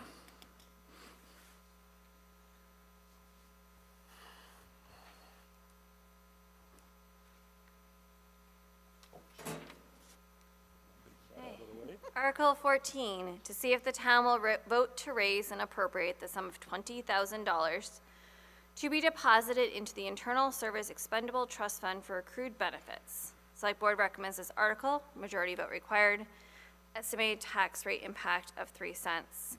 The purpose of that fund is paying employee benefits owed to an employee at the time of resignation, layoff, severance, and/or termination. So this fund helps us ensure that if an employee decides to leave or is otherwise terminated, we can pay them out their benefits without taking a big hit to the budget.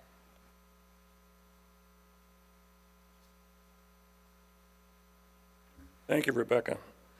You're shouldering the whole load today, and we appreciate that very much. Open the floor for discussion of Article 14.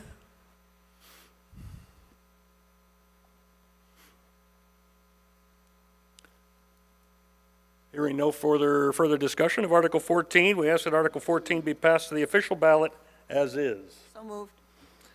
And now we'll look for a motion to restrict reconsideration of Article 14. Karen Long, second to that motion. Pat Jenkins. All those in favor of restricting reconsideration of Article 14, please raise your voter card. Thank you. All those opposed? Thank you. The motion to restrict reconsideration is passed. Article 15. Oh, you're I don't see Peter anywhere, right? Nope, he's not here.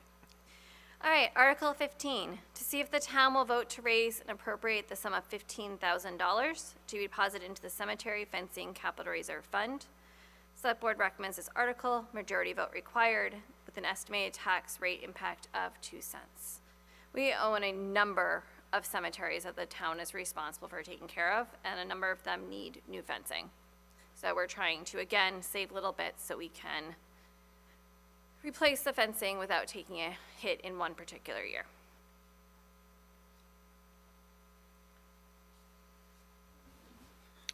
Thank you. We'll open the floor for discussion of Article 15.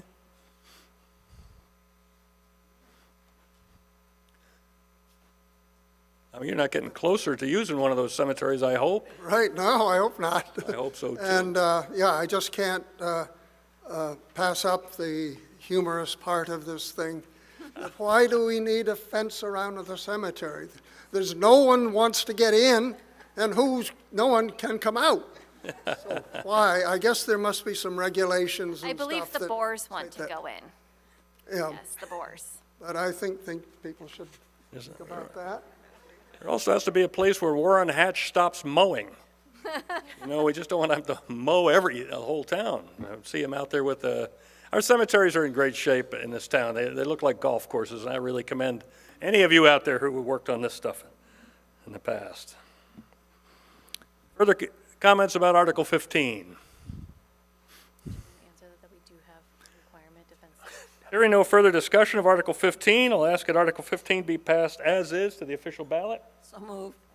And we'll look for a motion to restrict reconsideration of Article 15. Karen Long, second to that motion. Pat Jenkins, all those in favor of restricting reconsideration of Article 15, please raise your voter cards. Thank you. All those opposed? Thank you. The motion to restrict is passed. Article 16. You going to do one, Andy? No. Rebecca again? It's all me. It's all my name's on all. He's got 19. I'll do the housekeeping ones. Apparently. To see if the town will vote to raise and appropriate the sum of $10,000 to be deposited into the Reevaluation Capital Reserve Fund. Select Board recommends this article. Majority vote required. Estimated tax rate impact 1 cent. No one really enjoys reevaluation. I know it messes with a lot of things, but we are required legally to do it every 5 years. So the hope then is that if we save for it, we don't, again, take that hit every 5 years.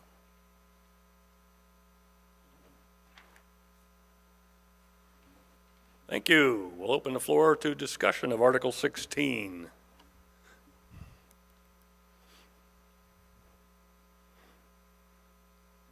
Hearing no further discussion of Article 16, we'll ask that Article 16 gets passed to the official ballot as is. So moved. And now we'll look for a motion to restrict reconsideration of Article 16. Karen Long, second to that motion. Pat Jenkins, all those in favor of restricting reconsideration, raise your voter cards. Thank you. All those opposed, raise your voter cards. The motion to restrict has passed. Article 17. Oh, we're flying now. Hey, Article 17, to see if the town will vote to establish a contingency fund for fiscal year 2026 for unanticipated expenses that may arise and further to raise and appropriate $20,000 to go into said fund. This sum to come from the unassigned fund balance and no amount to be raised from general taxation. Any appropriation left in the fund at the end of the year will lapse into the general fund. The governing body shall annually publish a detailed report of all expenditures from the fund. The Select Board recommends this article, majority vote required. Estimated tax rate impact, 0 cents. This is a fund the Select Board has access to if something does come up, so that we can figure out how we're going to pay for random things that are not otherwise accounted for in the budget.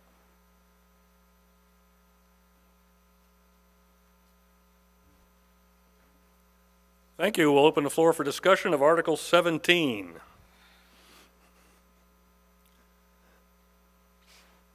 Please.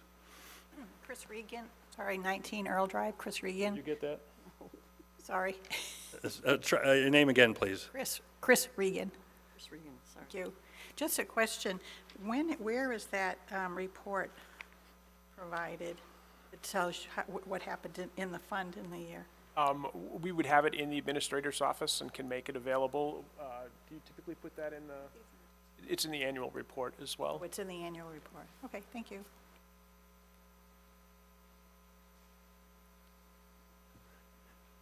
Any further discussion of Article 17? Seeing no further discussion of Article 17, we're going to ask that Article 17 be passed to the official ballot as is. So moved. Look for a motion to restrict reconsideration of Article 17. Karen Long, a second to that motion. Mr. Woodward. All those in favor of restricting reconsideration of Article 17, raise your voter cards. All those, thank you. All those opposed, raise your voter cards. Motion to restrict is passed. Article 18, I wonder who's going to present this one. Article 18, to see if the town will vote to raise and appropriate the sum of $4,321.87 from the sale of the timber from the Maud Jones Memorial Forest to be deposited into the Conservation Land Stewardship Trust Fund previously established. This sum to come from the unassigned fund balance and no amount to be raised from general taxation. The Select Board recommends this article, majority vote required. Estimated tax rate impact, 0 cents. This is money that we made from selling from timber that went into the general fund. So we're just moving it to, or we would like you to please move it to that Conservation Land Stewardship Trust Fund, please.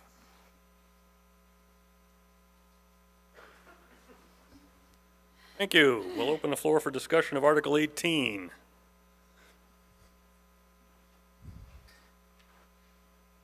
If you haven't been out to the Maud Jones property and walked around and look at the work that's been done out there in the last year or so, it's worth a trip.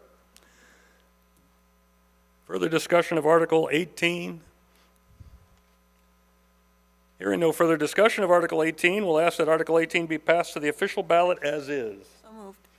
And we'll look for a motion to restrict reconsideration of Article 18. Karen Long, and second to that motion, Ms. Casper.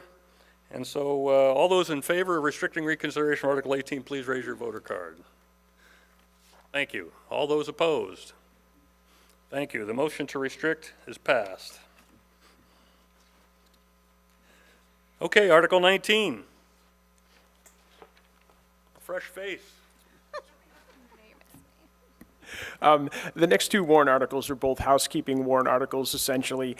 But warrant Article 19, shall the town accept the provisions of RSA 31:95-B, providing that any town at annual meeting may adopt an article authorizing indefinitely until specific rescission of such authority the Select Board to apply for, accept, and expend without further action by the town meeting unanticipated money from state, federal, or other governmental units or private source which becomes available during the fiscal year. The Select Board recommends this article. estimated tax impact of zero, much to be gained in the opportunity to accept funding. And I would note for the audience that anytime the select board accepts a gift or grant or monies at $10,000 or above, they have to hold a public hearing, which is publicized, and the public is free to show up and comment as to whether the money should be accepted.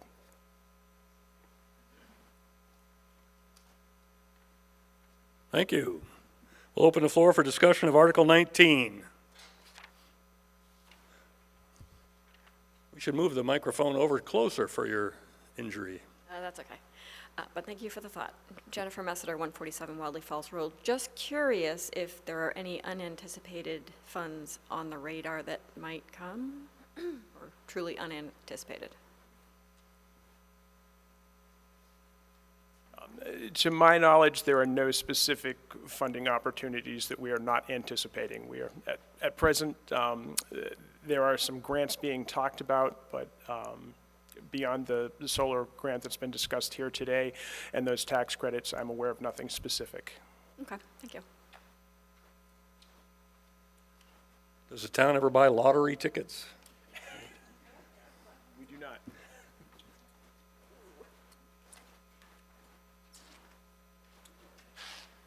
Okay, any other further discussion on Article 19?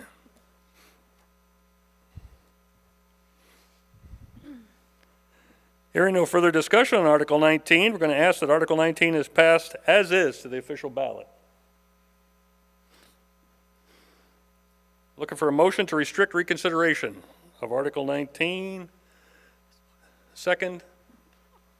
Did you get a second? Who was the second? Oh, we'll do Mr. Woodward again. Woodard? Okay, thank you. All those in favor of restricting reconsideration of Article 19, please raise your voter card. Thank you. All those opposed, raise your voter card. Thank you. The motion to restrict is passed. We'll move to Article 20.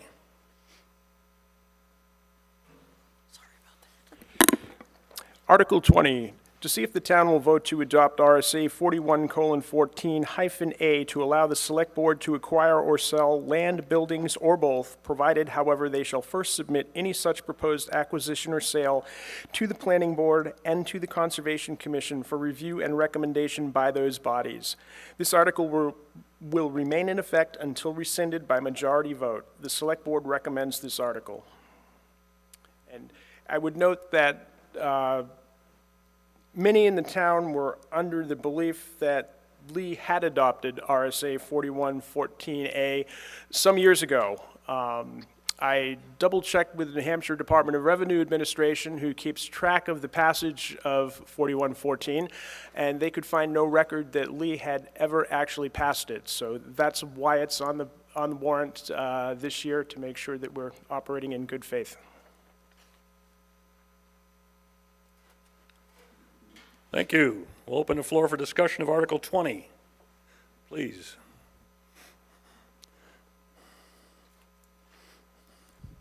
Paul Gazowski, 46 Lamprey Lane.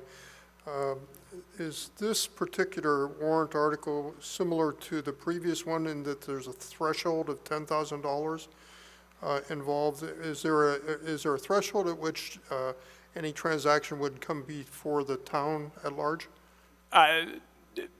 The threshold, the $10,000 threshold, is just for the public hearing. It would not come back to, say, this meeting for deliberation, but a public hearing has to be held anytime the Board of Selectmen or any other town department accepts a gift or payment or grant of $10,000 or more.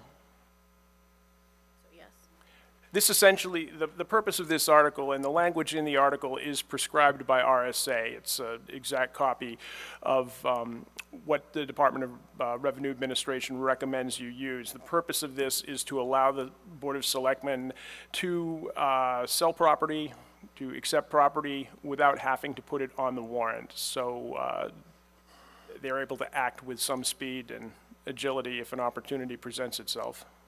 So if I understand you correctly, there isn't any obligation to come to the town at large? No, if this passes, the select board could purchase property without coming to the town at large. Regardless of amount? Regardless of amount. Oh. with the caveat that it has to be reviewed by the Conservation Commission and the Planning Board.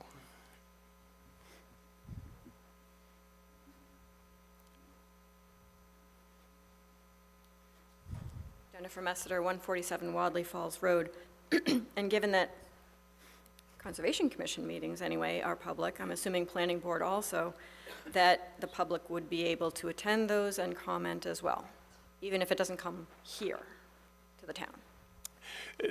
That would be the situation unless you had a particularly aggressive chairperson of either of those boards who would not allow the public to speak at the meeting, but that seems unlikely. I have not heard of that much in this town, fortunately. All the planning board meetings, like so many other boards, are publicly noticed sessions. Yeah. And so even though we don't read carefully our town crier and all those kind of things, they are noticed in the public, and so they're available. Okay, so public can comment. Similar question, is there anything specific that the select board might move on in the near future if this passes? Yeah, I can respond to that. There is, and the reason that this was researched and put on the warrant, there is a right-of-way that the Conservation Commission, the Select Board, and a private landowner have been talking about that affects a trail here in Lee. The board wanted to move to grant the right-of-way to the property owner. And we had a rather complex plan to ensure that there would still be trail access, that the private property owner would be taken care of. Their property was being impacted by public mistaking their private property for public. When we got down to brass tacks and were ready to transfer the right-of-way, the board found that they couldn't because we had not enacted this particular ordinance. So that's why it's on here, and that would probably come up within the next 12 months, depending on, obviously, the select board is going to be different folks, and but if they continue in the vein that the present board has, that would probably be addressed in the next 12 months. All right, thank you.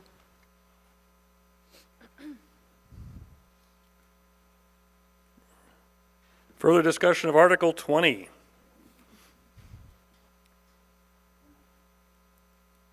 Hearing no further discussion of Article 20, we'll ask Article 20 is transferred to the official ballot as is. So moved.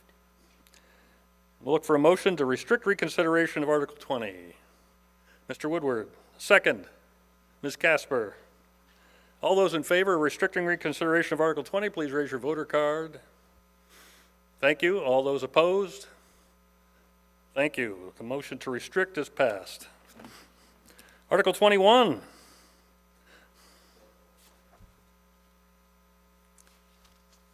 Shall the town modify the revisions of RSA 72:35 for an optional tax credit of $4,000 for a service-connected total disability on residential property, increasing the present optional tax by $2,600? The select board recommends this article. Majority vote required. Estimated tax rate impact of 1 cent.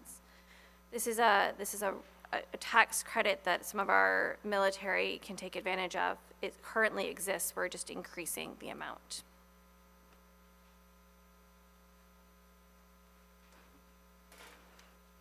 Thank you. We'll open the floor for discussion of Article 21. You're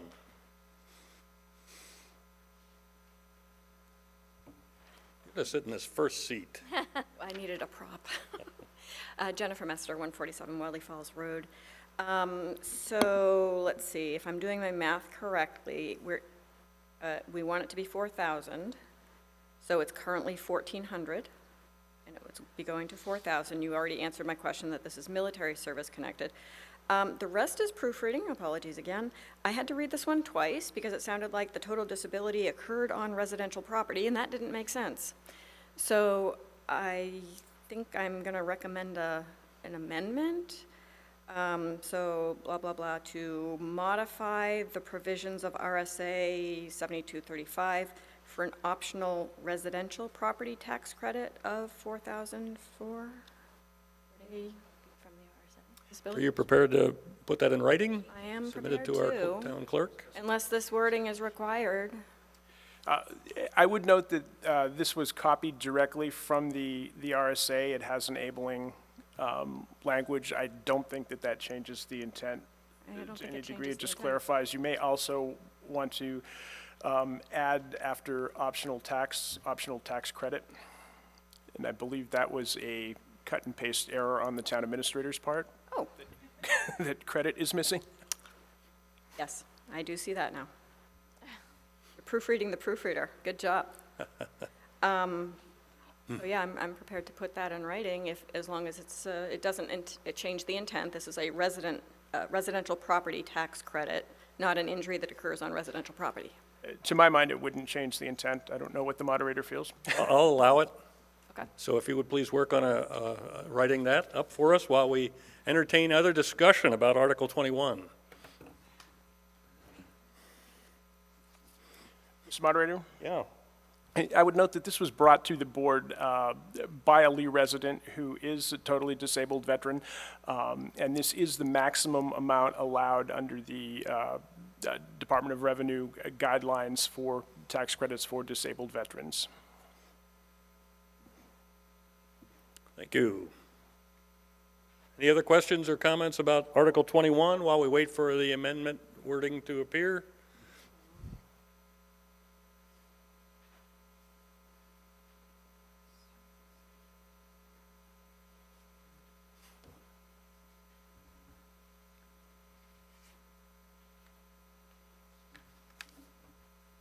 Other comments?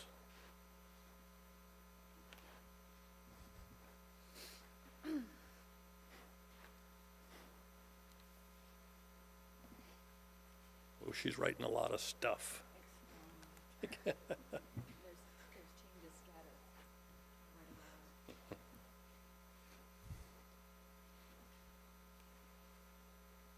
don't have another story for us, do you, Chuck? No, Chuck and I have a lot of fun. He's a big fan of Robert Service stories and poetry, and we go on sometimes about that.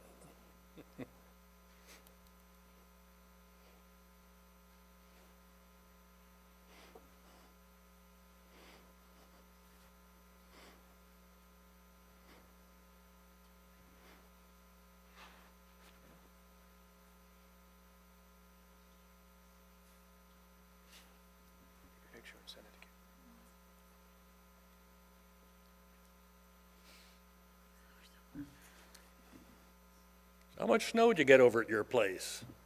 about an inch and a half. Day. Yeah, mushy stuff. Almost there. Yes, you need to sign, yes, please.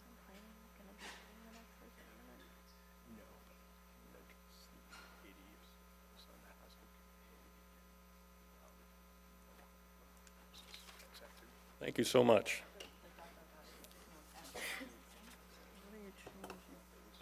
Are you able to cipher that, Linda?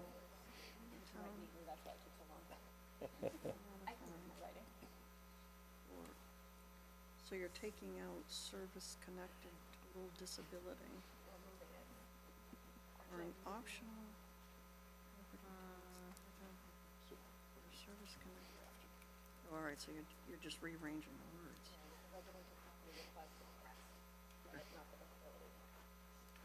So we have Jen read it? Sure.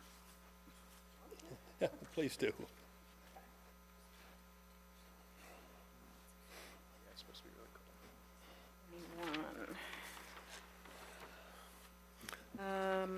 Okay. So the rewrite for 21, shall the town modify the provisions of RSA 72:35 for an optional residential property tax credit of $4,000 for a service-connected total disability, increasing the present optional tax credit by $2,600. The select board recommends this article, majority vote required, estimated tax rate impact 1 cent. Does everybody have a clear understanding of the reading of the amendment? Okay, if there's clear understanding of it, we'll ask for And that is a motion to amend. Do we have a second to that motion? Karen Long, second to the motion to amend. So we'll ask all those in favor of the amendment as stated, please signify by raising your voter card. Thank you. All those opposed to the amendment, raise your voter card. Article 21 is amended. So we're going to ask the town clerk to pass the Article 21 to the official ballot as amended. So moved. We'll look for a motion to restrict reconsideration of Article 21. Karen Long, second to that motion. Mr. Woodward. All those in favor of restricting reconsideration of Article 21, please raise your voter card. Thank you. All those opposed, please raise your voter card. The motion to restrict is passed. Article 22. Looks like we are looking for a library trustee. Here we go. You have one.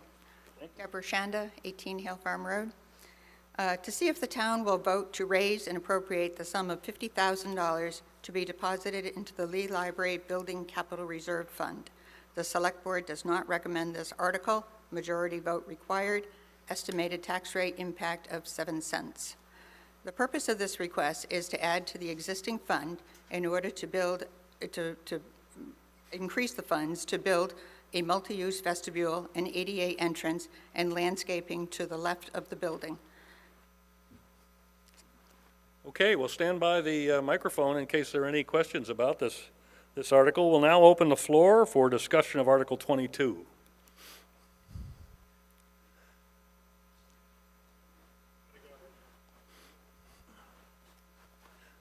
Hi, Matt Rustica, 59 Turtle Pond Road. Full disclosure, my wife Katrina is one of the trustees. She's not here right now, but these comments are my own, because she doesn't tell me what to do. Yeah? She does. But so I want to say, this town is in just exemplary financial shape, right? You can see all throughout what we've discussed today, we're setting aside money, we're taking advantage of that to reduce our interest payments. We're not borrowing too much. We've got a ton of money set aside as it is. You know, our employees are great at their jobs. We're giving them a cost of living adjustment, which is super appropriate. Everything is looking great in the town, except that for some reason, we just have a hard time with buildings, right? Everyone here is, familiar with the Parish House debacle, not to bring that up, but I think we're all proud to live in Lee, and as people who are proud to live in Lee, I think we should all understand the value of upkeep on the very few but very important historical buildings that are in our town center. This is not that much money.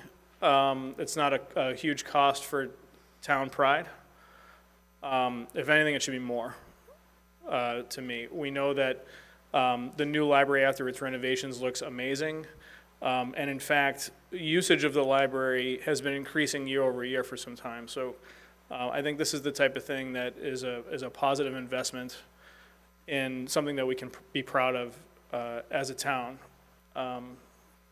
So I'm strongly in favor of this article. Thank you. Thank you. Further discussion of Article 22, please.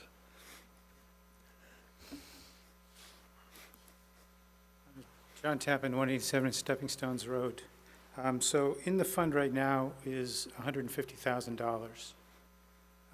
What hasn't been talked about is how much has been spent so far. This process started with the hiring of SMP in 2020. They spent $1,000, next year $16,000, next year $15,000, 2023 $45,000, this past year $578,000. That's a total of $656,000. If you read the select board, the library trustees minutes, they've approved invoices this year for $220,000. So that's over $876,000. At the select board meeting on the 6th of January, They said that the estimate for the vestibule and the ramp and the landscaping was $350,000 to $400,000. So if you take what they've spent already, add in architect's fees, and just the lower estimate of $350,000, you're at $1.25 million.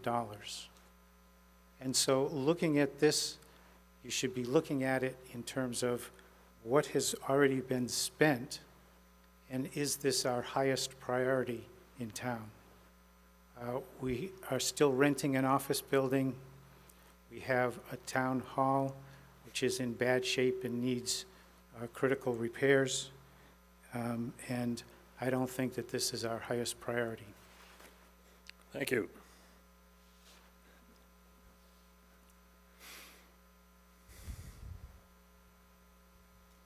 Please.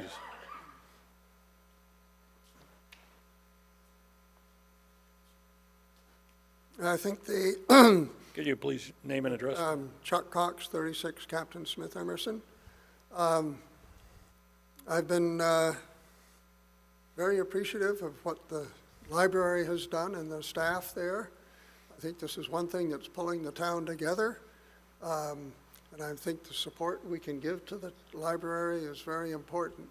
That this sort of, I think, connects into the whole town sense of community that we have here, that I think the library is one of the few, one of the things that is helping to bring us together, and we need to be more. And I'll look back at a number of years ago and how many people would have been in here at our town meeting and how few we have here today.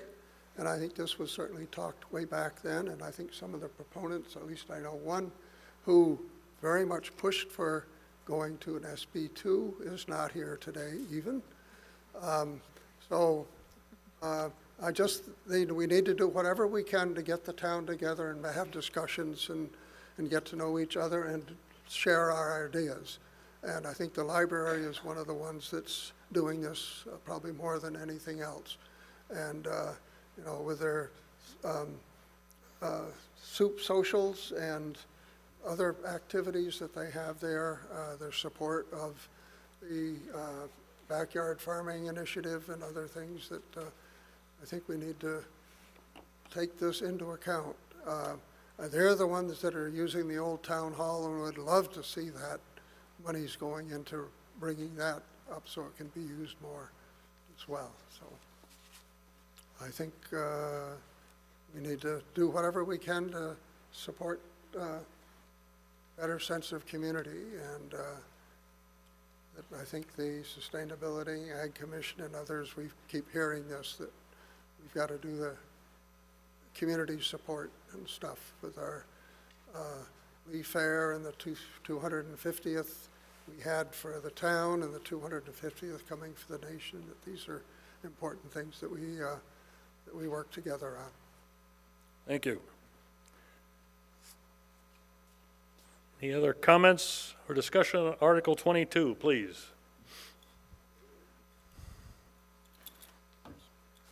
Kyle McLeod, 20 Mitchell Road.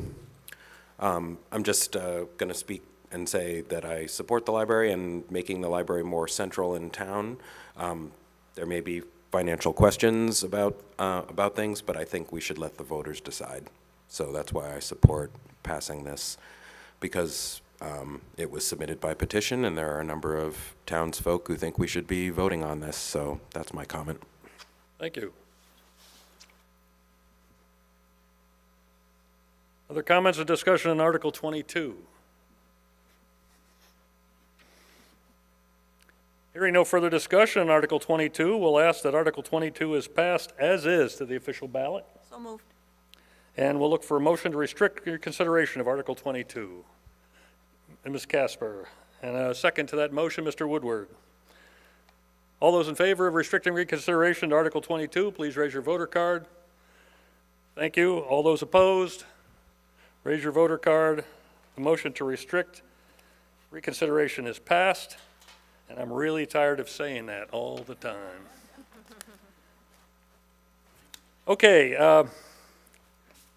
We're going to ask that any other business to be brought before this body at this time. We would entertain any other questions and discussion relative to town business. And I think I referred to a question that you had early on. Would you like to discuss it further? Unless you have an amendment.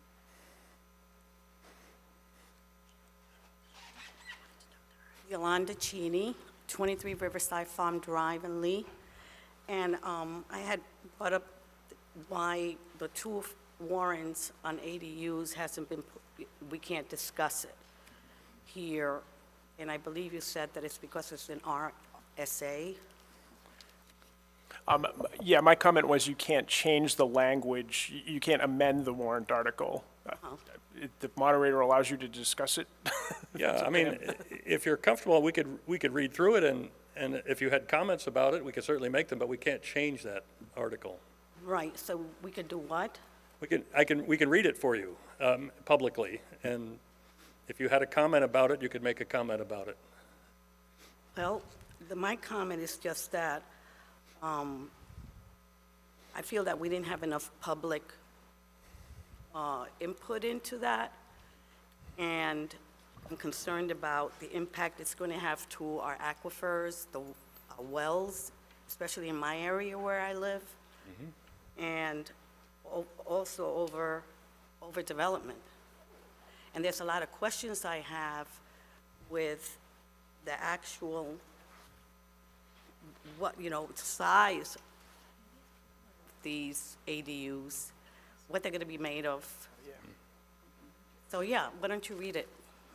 Okay. Okay, thank you. Here we go. I'm reading Article 2 for any further discussion, although we're not allowed to amend it. The adoption of an accessory dwelling unit, ADU, ordinance. The proposed ordinance would replace the current definition of accessory dwelling units as set forth in the 2023 zoning ordinance of the town of Lee. The proposed ordinance allows one attached accessory dwelling unit or one detached accessory dwelling unit. The unit may be between 200 and 1,000 square feet and would be allowed in all zoning districts where single-family residential is allowed, and would be subject to various standards as described in the proposed ordinance. Planning Board recommends this article. And I would open the floor for discussion of Article 2. Please. To the last slide so people can see the polling place. Just a couple of comments about this. First of all, we already allow ADUs, they're just attached. This is allowing detached. And historically, the number of people that are adding ADUs is remarkably small. It's a very, very small impact. It just allows somebody, let's say they want to have a mother-in-law or a family member living close to them. Maybe they can't attach it to the house. It just means that they can put it on there. They do have to go through all the rules, look into making sure there's enough water. All of the rules are still in place. But I think you speak to something much bigger and much more important, which is the way we communicate as a town, as a community. And the assumption that Facebook is where we go into individually owned pages that are able to restrict people from being on them at any given whim has concerned me for a long time, and I think we need to really think about how we're getting our information. And if anyone has ideas, the Select Board has been looking for a long time for how to do that in a better way, but we can't rely on a social media way. That's not a legal government way to communicate. So we do post things on the town, we do send out the Lee Crier, and I just think it's important that we're spending some time reminding ourselves to look into those things.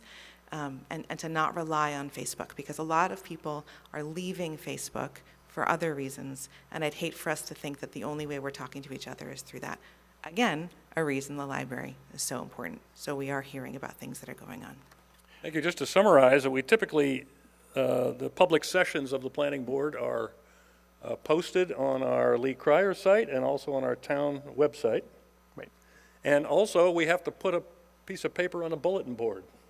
So, and which we do, and those may sound inconsequential, but that's really what we have to do at this point. So, I don't know if any of that's helpful to you or not, but we hear your concern that these public sessions of the Planning Board are not, perhaps not widely enough, and and maybe we'll put our heads together and think of other ways to do it. But Facebook and other social media sites don't get into the corners legally for us, so. Mr. Moderator? Yeah. Could I just comment briefly on this? Sure, certainly can. Sure.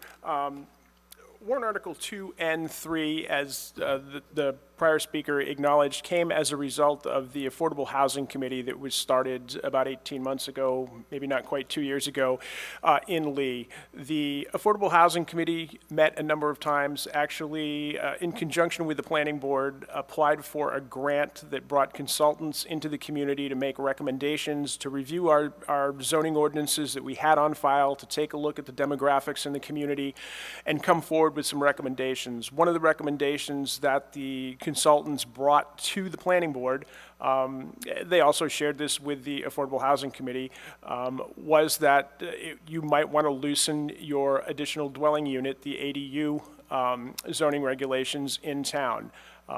Thinking that this would allow more affordable housing, particularly for relatives and possibly elderly people, without necessarily bringing new developments and new full-size homes. Essentially, this is a loosening, if passed, of the current ADU rules.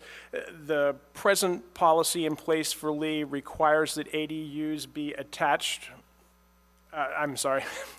shall not be attached, shall be a separate dwelling unit and can be no more than 800 square feet with regard to floor size. The proposed warrant articles increase that. You have to be at least 200 square feet, and you can be up to 1,000. You can also be attached or detached, but that's where the warrant articles came from. They were posted appropriately on the town website. The planning board also took out legal advertisements in the news media advertising the public hearing for this. It can be a little onerous to keep track of all of it, but that's where these two warrant articles came from, and the overriding intent is to make it a little easier to add an ADU on your property in the community of Lee. Yeah, I might come out the Zoning Board of Adjustment. I'm a member of that board as well, and every emphasis has been to increase the opportunities for people to live in our town with a relative or somehow more affordable housing. So, can we answer any question again for you? Okay. Maybe Jen has a comment. A question. Jen Messiter, 147 Wadley Falls Road. So it says that it's adjusting a town ordinance. This isn't a state RSA, it's a town ordinance, and that the standards for these units are described in the ordinance. I've never looked into this. Is this ordinance posted on the town website? It is indeed on the town website. Good, because I've looked for ordinances that I've heard about, and not all of them are necessarily on the website, and I'm told, oh, you have to come to the town office and see a piece of paper. The zoning ordinances should be all on the town website. Okay, so I think making sure all policies and ordinances and such are on the town website in the appropriate location might help a little bit with communication, because, you know, I hear you about if you don't sign up for the e-crier, you're missing a lot of information. What if somebody doesn't have a computer or internet? Missing a whole lot of information. Thanks. Thank you. Another comment? We'll have time for just this one more. Thank you. Kyle McLeod, 20 Mitchell Road. I'm just going to, I know voters are going to be deciding this in our vote coming up, and I just want to say that I think we need to be thinking about how to increase our housing here in Lee for people, and my own mother is in this situation where looking at an ADU for her, so I support loosening these rules to make it easier for us to support our elder family members and also to increase our housing availability in Lee. But let the voters decide. Thank you. Another comment? I just want to say I'm not against ADUs for that purpose. What I'm concerned about is that it could become more than that, because I don't feel that there's more information in here telling us, okay, or restrictions. So you can have a 1,000 square foot whatever at this point on a lot. But then how about if somebody has 2, 3 acres? How about, you know, is it going to be only for family members? It says in the article that you can't rent temporarily borders or anything like that. So, but it doesn't say it's only for relatives, or only for a certain reason, you know, to have like your kids come back and live at home. I'm not against that. I'm just concerned about how the loopholes that could occur by, you know, who's going to make those kind of decisions later on? Can we go back and say, you know, we're going to have a public meeting because we're going to change this zoning? That's what I'm concerned about, because I love Lee. I've been here 30-something years, all right, and I like the way it is. I'm not anti-progress, you know, for progress, but I am concerned about changing the face of Lee, because that's the reason I moved here. I'd hate to see farmlands changed, buildings all together. This is all my concern, but I am. Thank you. I think that, you know, if any challenge to the wording of the article comes up, the planning board would have another public hearing to see if that's. Well, now I'm going to have to look every single week. I apologize. Mr. Moderator? Yes, sir. Yeah, I would note that although the language that appears on the warrant is one paragraph, there are actually 4 pages of specifications that come with these changes that are available from the planning board. I have copies in the administrator's office and would be happy to get you a copy, or if you've got one too. Yeah, because there is quite a lot more specification and regulation regarding how it's not just up to 1,000 feet go. If anyone else is interested, can make that available to you. Planning board, if you've ever been on our planning board, there's a lot of work that goes into what they do. Thank you so much for being here today. I'm now going to adjourn this meeting of the 25th deliberative session, 2025 deliberative session, and ask you to come back again for March 11th. March 11th for our voting session. And thank you again for making it out today in sketchy weather conditions. Much appreciated.